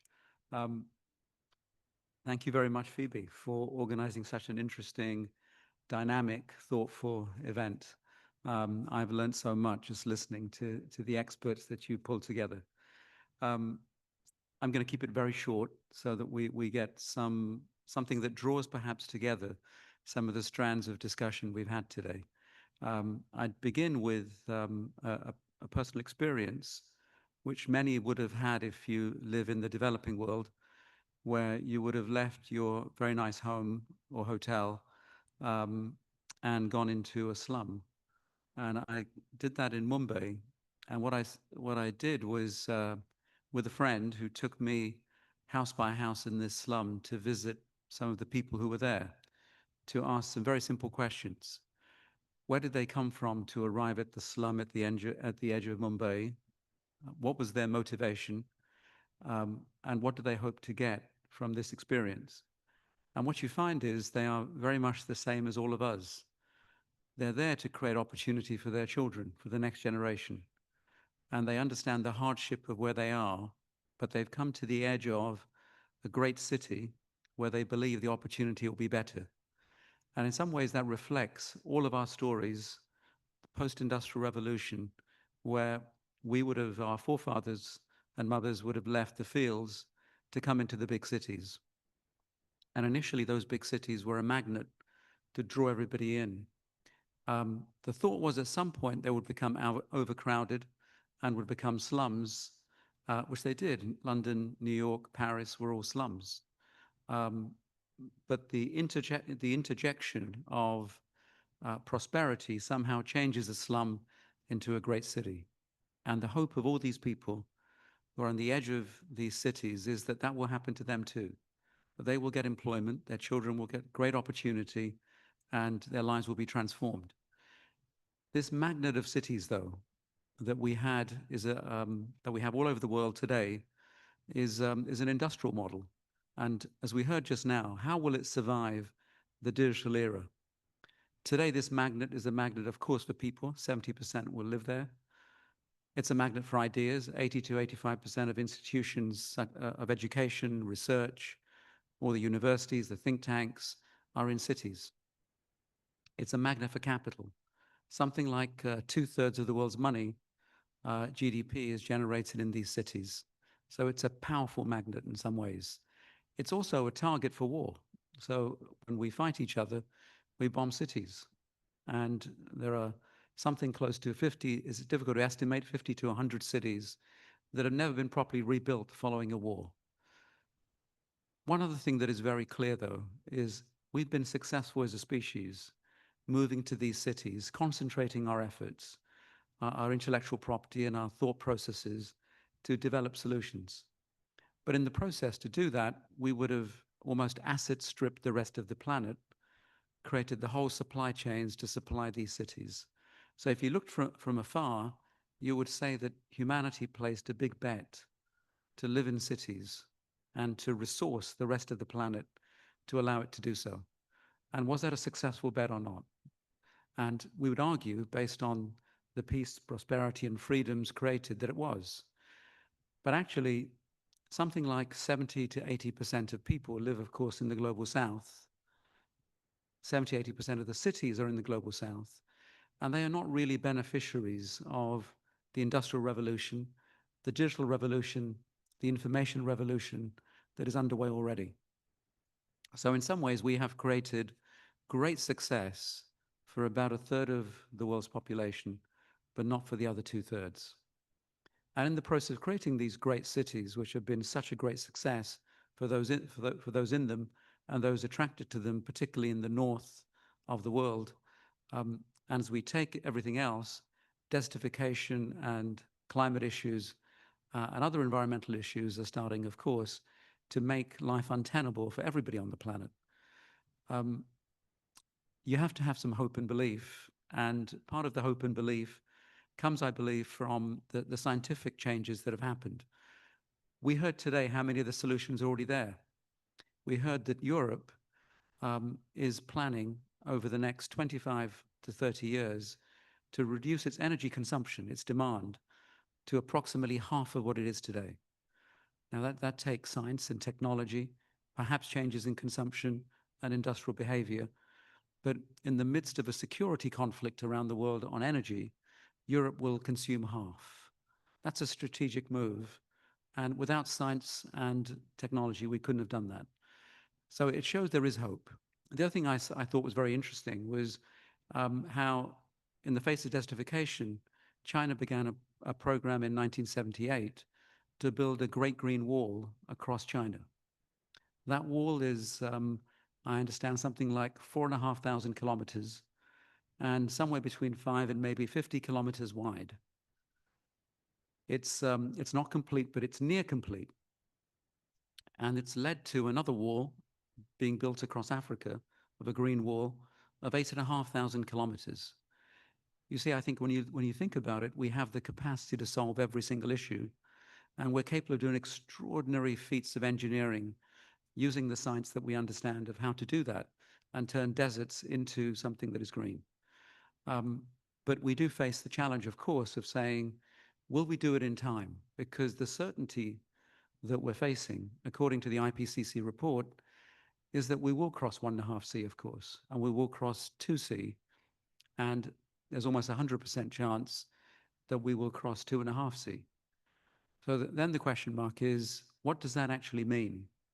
And if you read the huge IPCC report and you step back from it, it says there will be universal flooding, universal destruction of crops and food sources, destruction of value from industry and sectors. The manufacturing and agriculture of food will move across physical boundaries. There'll be a mass migration of people. The most affected are, of course, coastal areas, but also major cities. And the very tough part of the report, essentially, to digest, is that the global south would be devastated and the north would be distressed. There is a belief, therefore, that the north could survive this devastation. But of course, we know that's not true. It takes 100,000 to maybe a few million people to migrate from the south to the north to overthrow any regime in any democracy in the world. So our fates are completely politically interlinked. We are not capable of living separately, even if we think we can, even if the math said that the north will not be devastated. It will be devastated politically, and therefore it will get devastated. So our fates are completely interlinked in this process. In the work that we do in Force for Good, what we have done is look at the intersection of various tools to address this issue. And finance is one of those. Technology is one of those. As we heard earlier, 70% of the Sustainable Development Goals rely on technology. Policy is a major one that should never be underestimated, the ability to make change through policy. And then new business, commerce, industry, solutions, the private sector appetite to make profit. We estimate that solving the world's issues by transferring existing solutions across boundaries will generate value of approximately $15 trillion US. But that cannot be unlocked without there being policy change such that the environment is conducive to that investment. But the opportunity is literally that big. Our next endeavor is to, this year, in September, and then in November for the final report, which we would love to do, of course, with IFORIA and UNFCCC, is at COP30 launch what we call the World Investment Plan. It takes the IPCC report and the SDGs and turns them into assets that have to be built. The world would have to build many dams to stop the flooding, many support systems around coastal cities, so much mitigation in terms of assets. Infrastructure would have to be rebuilt. Financial systems will have to be retooled to be completely digital. A lot of this will be hugely profitable. Some of it will be marginally profitable, and some of it will be unprofitable, but essential, without which the rest will not succeed. So this World Investment Plan should be a galvanizing force to see the opportunity in the challenges that we have. And so I'm enormously grateful to hear today so many of the solutions coming out, because the hunt should be for the solutions, to fund them, scale them, and roll them out globally to make sure that the world survives this transition that we're in through now to a much better information age that is more sustainable, secure, and superior to what we had before. Thank you.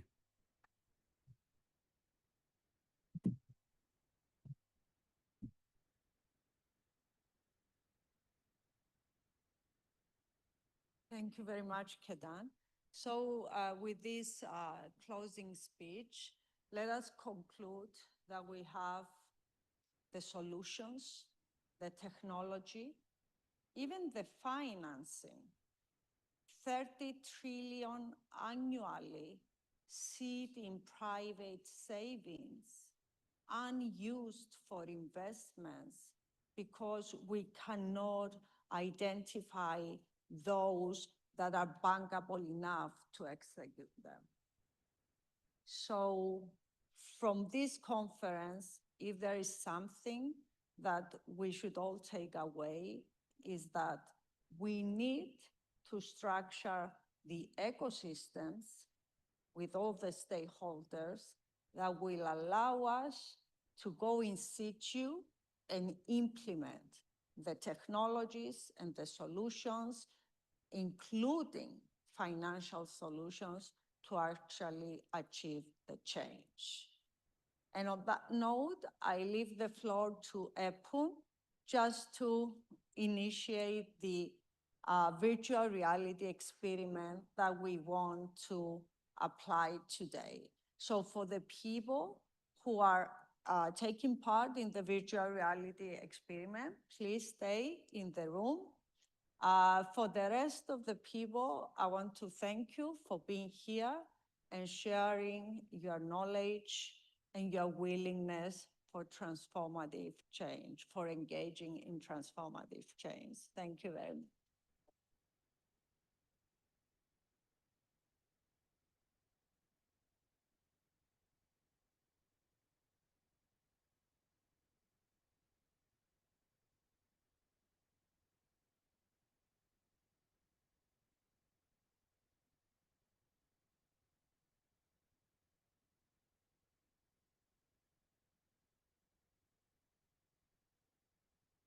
Thank you very much for that, Vivi, and thank you everyone for spending the time.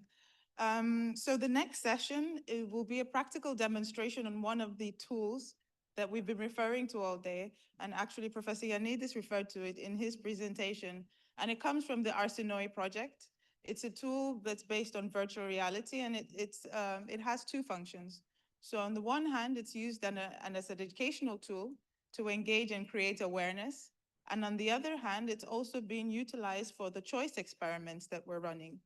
So I would like to introduce Dr. Vivi Katifori from the National and Kapodistrian University of Athens and the Athena Research and Innovation Center to speak a little bit about the VR. Vivi? Hi, everyone. So now there will be something more interactive, a little bit different from what you've seen so far. So we would need also people from the audience to try the VR. We will not demonstrate ourselves, so I think about it. It will be fun. This is actually what you're going to see is an immersive VR experience. This means that you wear the appropriate equipment, a head-mounted display, controllers, and you will be able to transport yourselves in alternative futures, alternative realities of how our city could look like in the future if we implement or not nature-based solutions. Actually, in this case, you're going to be transported in two different realities, a really good one and a really bad one. And in them, you're starting with the bad example, and then you will be asked to discuss and decide on good solutions to improve the situation. All this can be done in the VR. You will be guided step by step, and then you see the outcomes of your choices in the good environment. So this is an application that has been developed in the context of the project Arsenoi. Its first objective was to support the choice experiments that Professor Ioannidis mentioned earlier, but we saw the very strong educational potential, so we created a version aiming to environmental citizenship and awareness. It's a very simple, I would say simple application because its main audience, initial audience was high school students, but in our opinion, it can be very easily be and very well be shown to adults as well. And we have been trying to adapt this activity also for elementary school children. We have had some demonstrations with a specific school, and they were very interested about that. So we are trying to create a process, a methodology where the VR is fit along with a set of other activities, educational activities out of VR. This can be, for example, in the case of the elementary school, brief dialogue-based activities where the children, based on some of the visuals and activities within the VR, they are asked to talk about their own experiences and ideas. Also some other creativity related activities where children are asked to paint something or create a brief narrative. So in this sense, the VR can be used in different ways and repurposed within an educational context. Now you're going to see, let's say, the full version where we have two users immersed and experiencing the thing start to end. In other contexts, it can be briefer and parts of it can be shown if we have, for example, a big group of children and we don't have enough equipment. So our aim was to create something that can be versatile for an educator. So in terms of technological innovation, an important aspect of this experience, because it started off as a single user experience for one person, and because during the Arsinoi project, we worked a lot with dialogue-based activities out of VR, and we saw the potential of these activities. And the feedback we got last year from a workshop we organized with educators and children was that it would be interesting to create collaboration and social aspects within the VR. Thus, the second version of the VR experience was created, where we have two simultaneous users together in the virtual environment. This was a strong idea, and it was really successful, and we got first place in the IEEE VR conference in the relevant context, which was about the application of virtual reality to promote sustainability and environmental awareness. This is improved version of what was presented in that context. Are we done or? 5 minutes, okay. So, yes, this is what I'm thinking that I need to keep it. Okay, so let's start with the volunteers so we can explain a little bit of what the people need to do in terms of the equipment. Who would like to try it? Okay, you two, come on up. Yes, yes.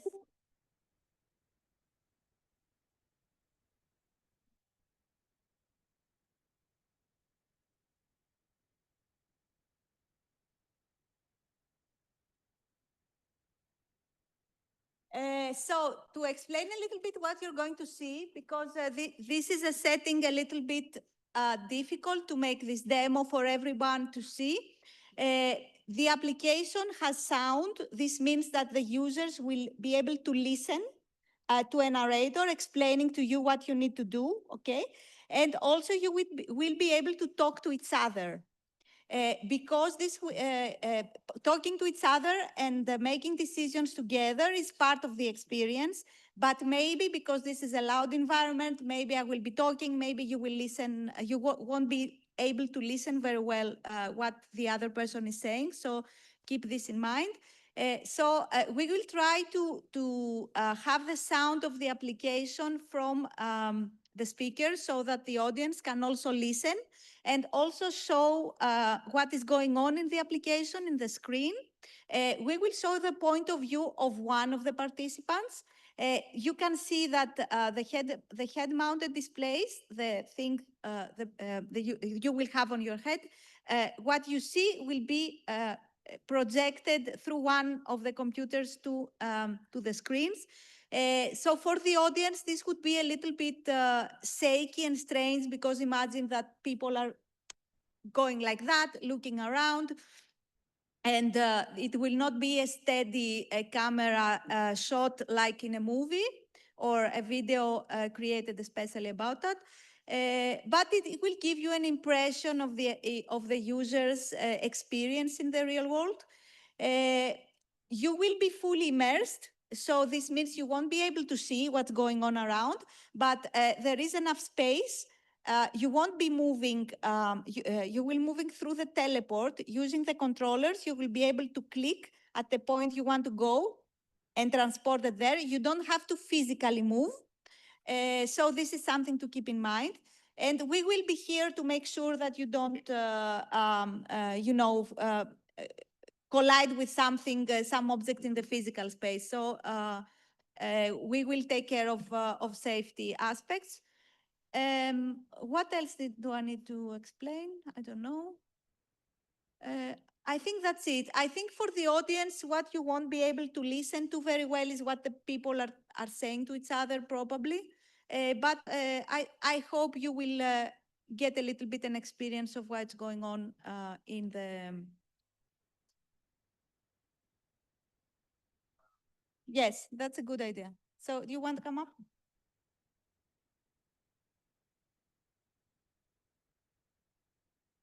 Tell us a little bit about your background and why you're here today. Hello, everyone. My name is Thanas Maragos. I'm a first-year student studying economics at the Athens University of Economics and Business. I'm interested in sustainability, environmental economics, and this conference sounded like a great idea to come attend and learn. And I'm grateful for the opportunity. Thank you. Hello, everyone. My name is Rafaela Skoulou, and I'm a fourth-year student from the Business Administration Department. My parents are both marine biologists, so I've always been interested in how to be sustainable and how to take care of our environment. Great.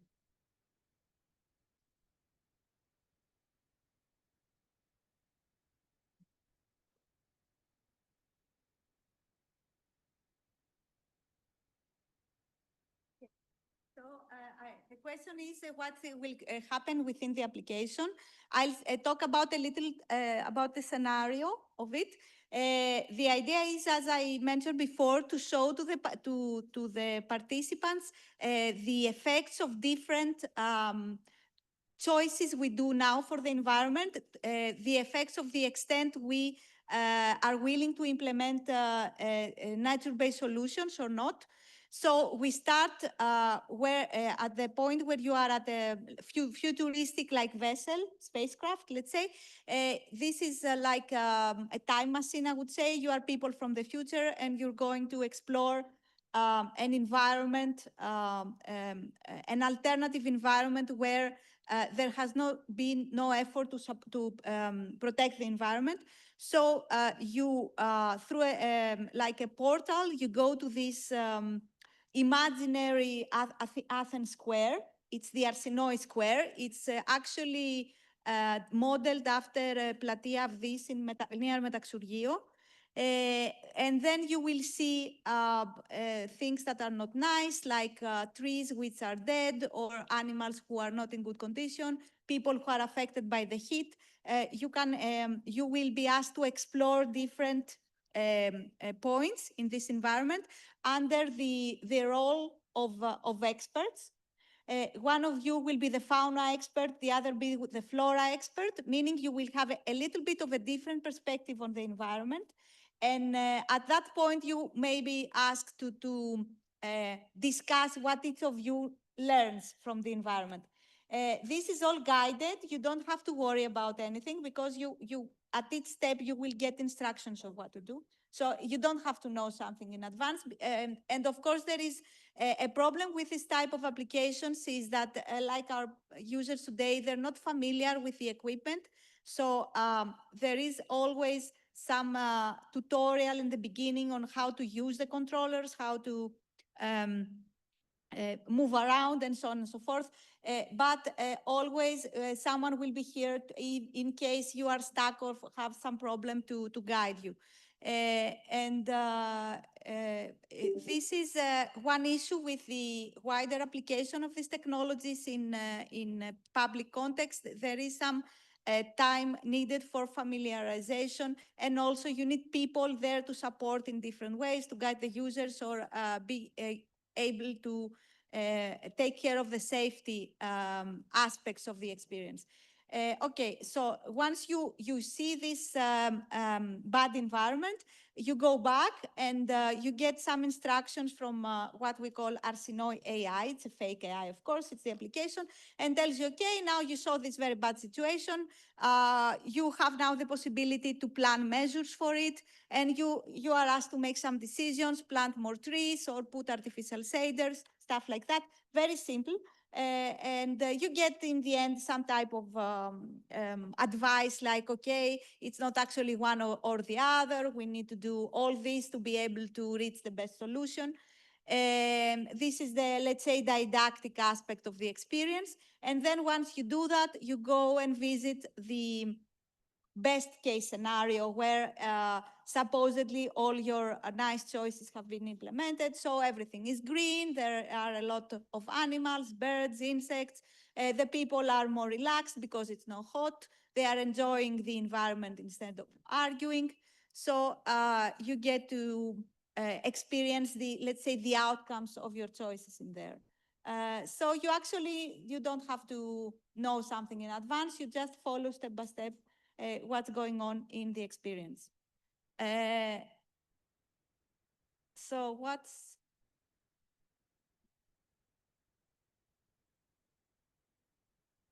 our status? We are okay. Sorry, guys, but we had calculated there will be some closing event to set this up, but yeah, to have some more minutes. So bear with us a little bit. Okay. So who would like to go first? I mean, both of you, but yeah, you can go.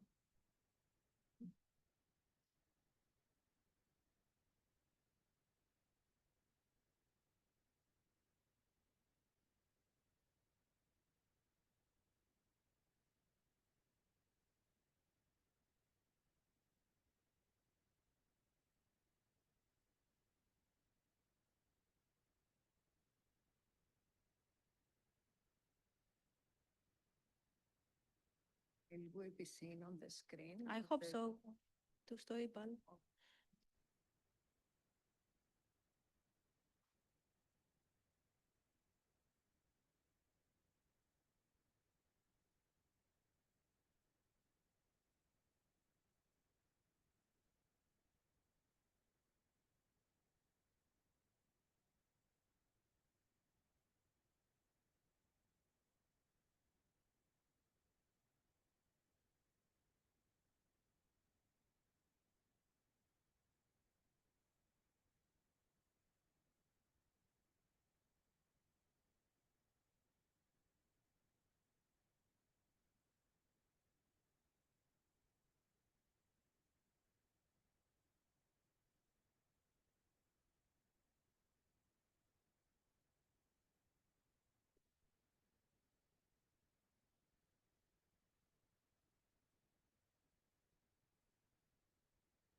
So a first step for this experience is to choose your avatar, how you will look like in the environment.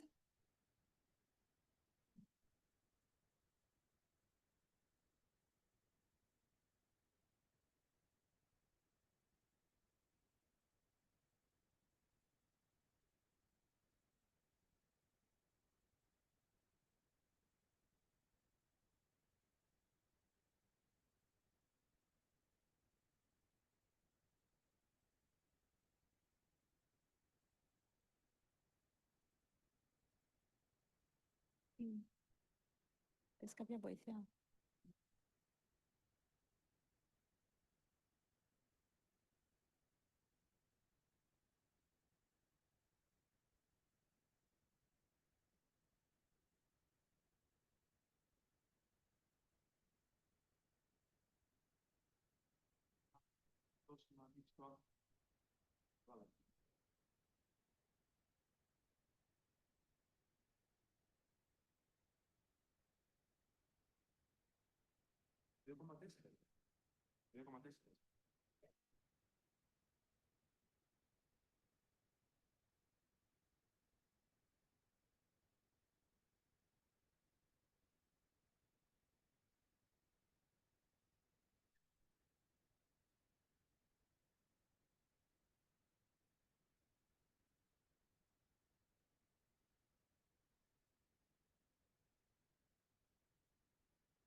I go live. Huh?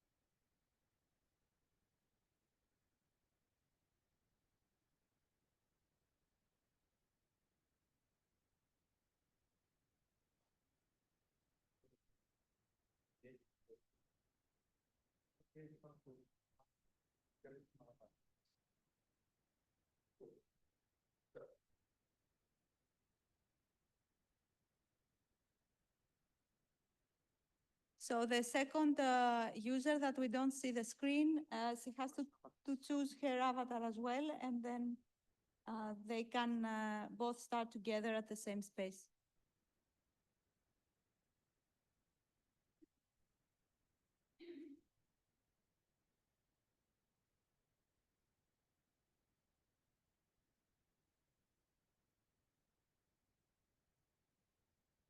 Okay, so they are now both in this futuristic vessel, and they listen to the instructions of the fake AI, Arsenoi AI, who will guide them throughout the whole experience. So first they have to do some initial tasks to familiarize themselves with the equipment, what they have to do. The teleportation, meaning how they move in space, how they grab objects.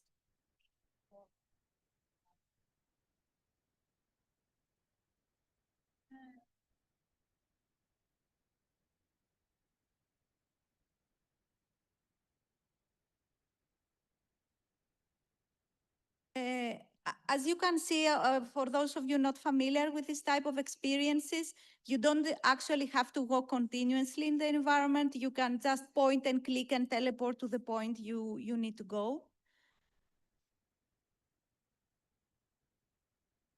So now the people are guided to choose their role in the experience. We have the fauna expert and the flora expert. And each of them will have a little bit of different information available to them so that they can talk about it and exchange what they both heard.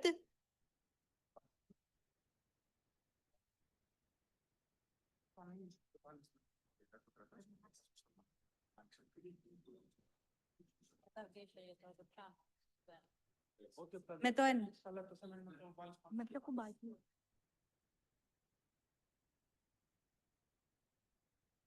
So they actually have to open this box and wear the relevant helmet, head-mounted display, let's say, where it can give them this specialized view that comes with the role as fauna or flora experts.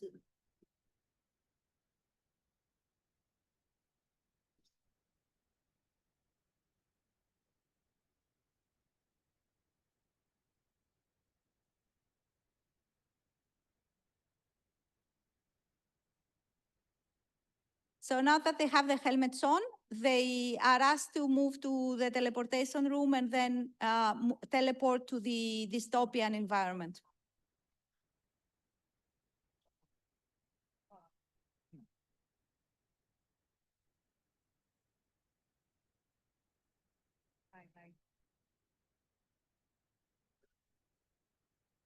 Εκεί είναι.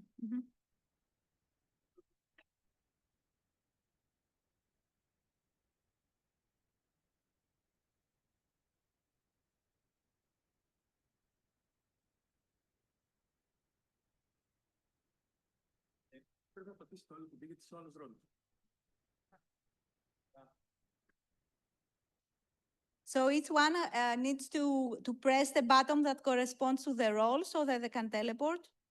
The fauna and flora expert with the deer and the plant. Πάτησε το λίγο παραπεταμένο.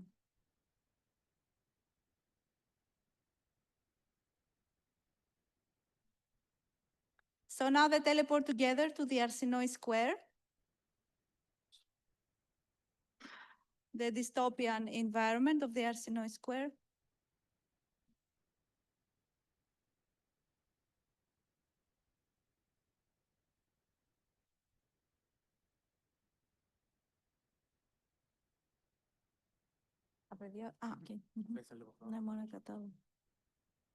Okay, so you can see that there is haze because of the air pollution. There is a lot of noise that now you cannot hear, but it's a noise traffic noise, sorry. And what you will notice that the people are represented a little bit in this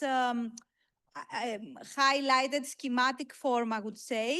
This is intentional just to show that the people are there as explorators or visitors. They are not to interact with the people and talk to the people. They are just watching and observing the environment. So a first point is a little bird which not in good condition. If they go near, they can see some information about it, how the air pollution and the heat can affect the small animals.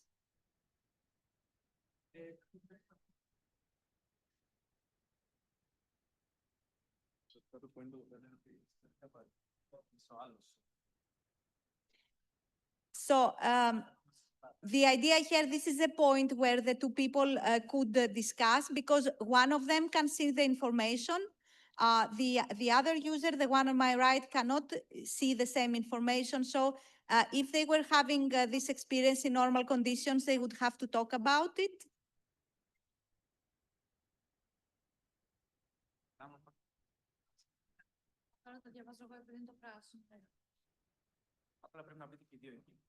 So this is a point where the flora expert, the one on my right, will get the information. That's why you cannot see it on screen, and they would have to talk about this together. This is actually called the information gap technique in education, where you have the people talk about, one of them has part of the information, the other another part, so they talk about, they have to talk about it to get the whole picture. So in this bad environment, of course, is the general sense of the haze, the noise, the trees which are not in bad condition, people who are suffering because of the heat, people fighting because of the heat. There are different elements.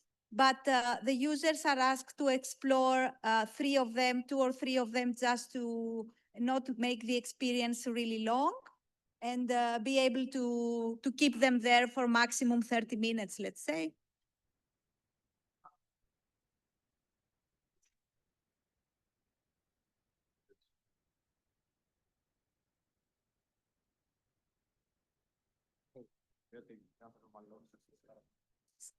So we have three, in this case, three selected points. One is about the animals and the effects on animals. One is about plants, the effect of heat and pollution on plants. And one about people and how heat affects them and the bad consequences of the urban heat island effect.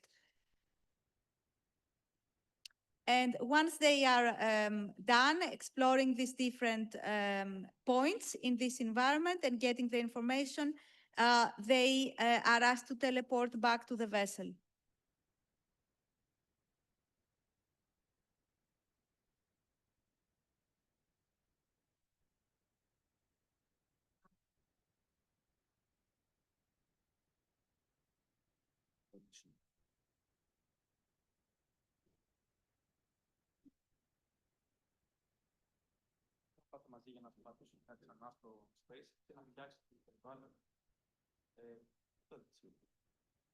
So now they, in general, to promote a little bit the social aspect, we we ask the users at its point they have to press the buttons, both of them, for something to happen. They have to be at the same area for something to happen, so that we can keep them close together and do the activities together. So at this point, they have a miniature of the city square, where they are asked to make some decisions about the solution to implement to improve the situation. So here it's a set of choices. The first is if they choose to implement more trees or to implement artificial shaders. So they have to agree together and make the same choice, let's say, for the solution to be implemented. The problem is now they cannot talk very well to each other.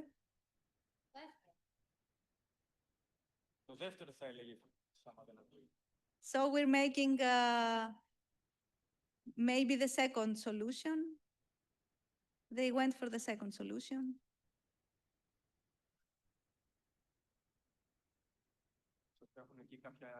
And then they are asked to make the experience more interactive, to place a miniature shaders on the square.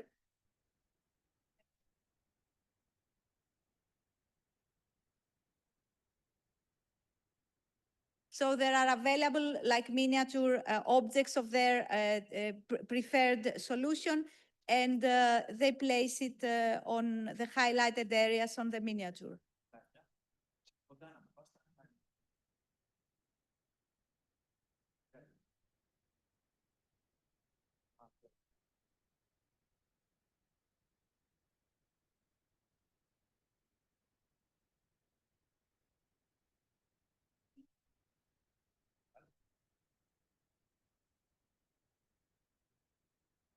So once they complete this activity, they get some information about their choice.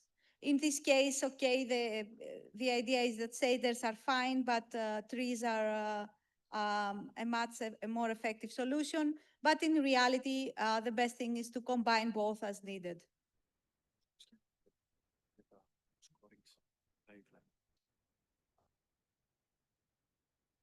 So to prioritize the nature-based solutions and to show their importance, in general, we have applied a type of scoring system, let's say. It's not, of course, a rigid scoring system. We just we listed some of the benefits of one solution and the other and assigned scores just to be able to show to people something like, okay, you are 14% fine on the solutions you applied, or you are 50% or whatever. In the end, the AI will fill in on all the solutions on the miniature, and you will see the same utopian environment with all the solutions applied. So in this case, the choice is between prioritizing electric vehicles or public transportation and bicycles.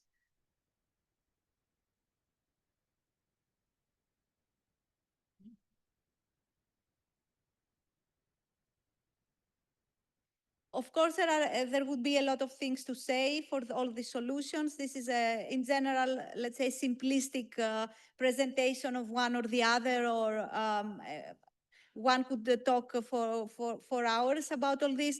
But the idea was to just select a brief piece of items of information and be able to make the audience, the children or even adults who are not so aware of all these issues, to start thinking about them, start thinking about the importance of using public transport, using bicycles, the importance of trees. So we just try to make the information as short as possible and avoid long text that would be tiring and not keep the attention of the user. So now the users have completed this activity, the decision-making activity, and they will be asked to visit the outcome of these choices, what we call utopian environment, not utopian as utopia, but rather F-topian, EU in this case. And it's the, yes, and best case scenario that we can have if we try to be aware of the issues and solve them in time. So in this case, we can see the environment, it's much greener. There is no haze. We can see the sky. We can see people walking more leisurely around. There are more plants and flowers and trees. There are more animals on the square walking around in a more relaxed manner and not suffering from the heat. We can see the same bird that in the other environment was dying. Here it's alive and in good condition. We get some information about how trees support nesting, support biodiversity.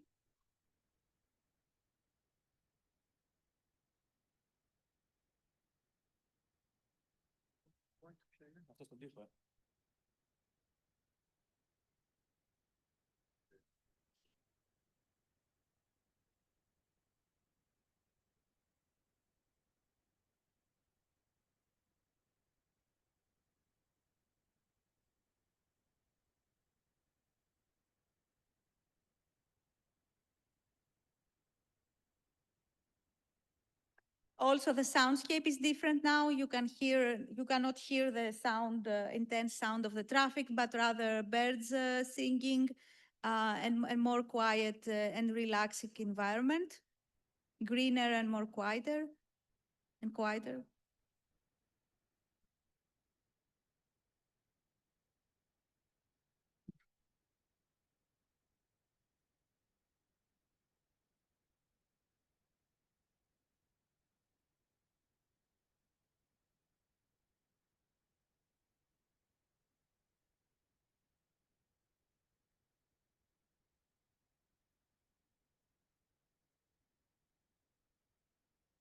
Now people in the dystopian environment, they were angry, fighting. Here they're more relaxed and enjoying the nice weather and the nice environment outside on the square.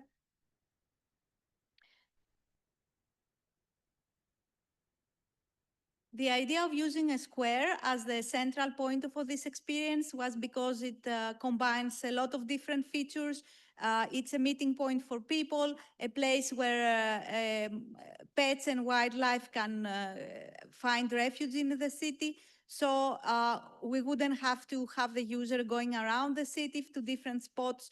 Here, you can have a concentrated experience of different aspects and show different attributes, talk about the heat, the atmospheric pollution, the noise, people, plants, animals. So it's all together on one spot. So that's it for this brief demo. And we would like to hear from you what you think about it, if you can tell us a little bit.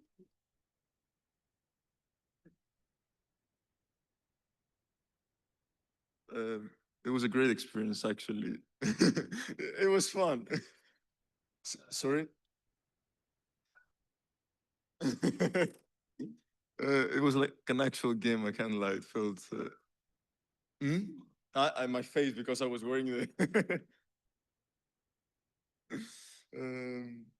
What do you think are the positives and negative aspects? The positive, of course, is that it gamifies learning, which is really important, especially for young people, because if you talk them about the problems and the consequences of such impactful issues, probably they won't listen. I mean, they're complicated.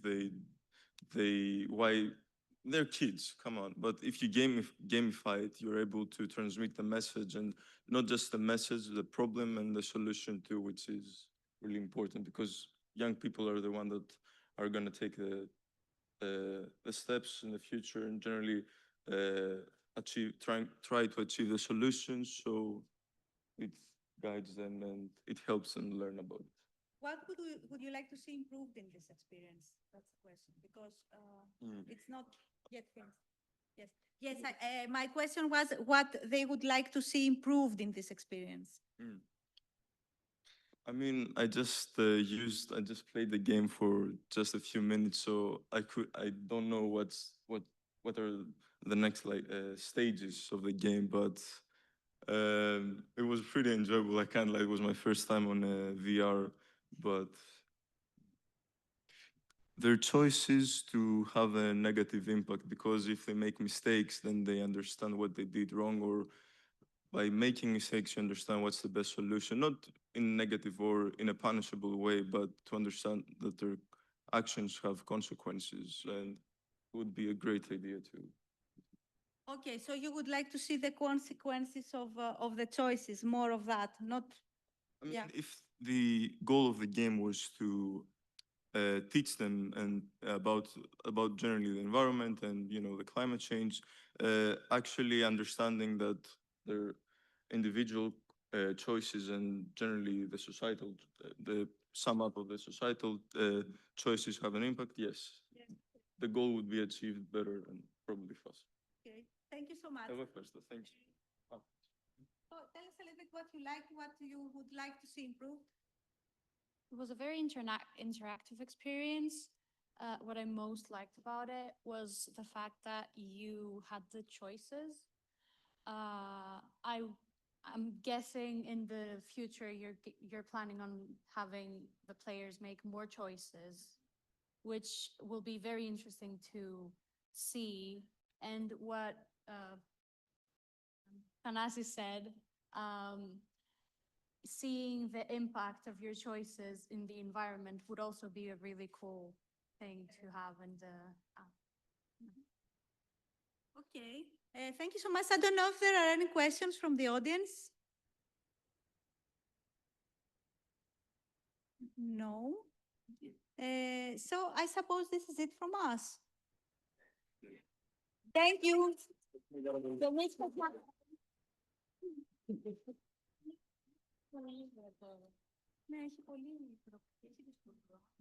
A very big thank you to Vivi and her team for that demonstration.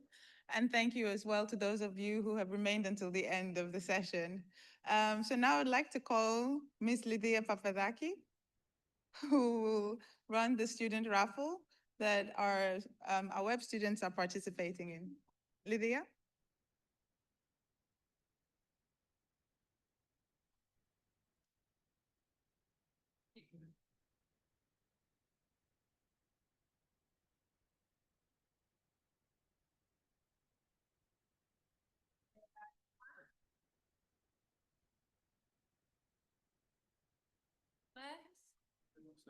We have Nikolaos Matarangas. Matarangas is here. Yeah, congratulations.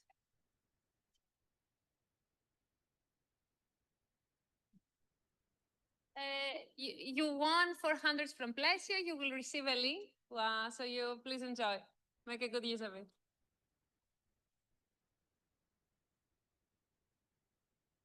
Thank you, everybody. Enjoy the rest of your afternoon.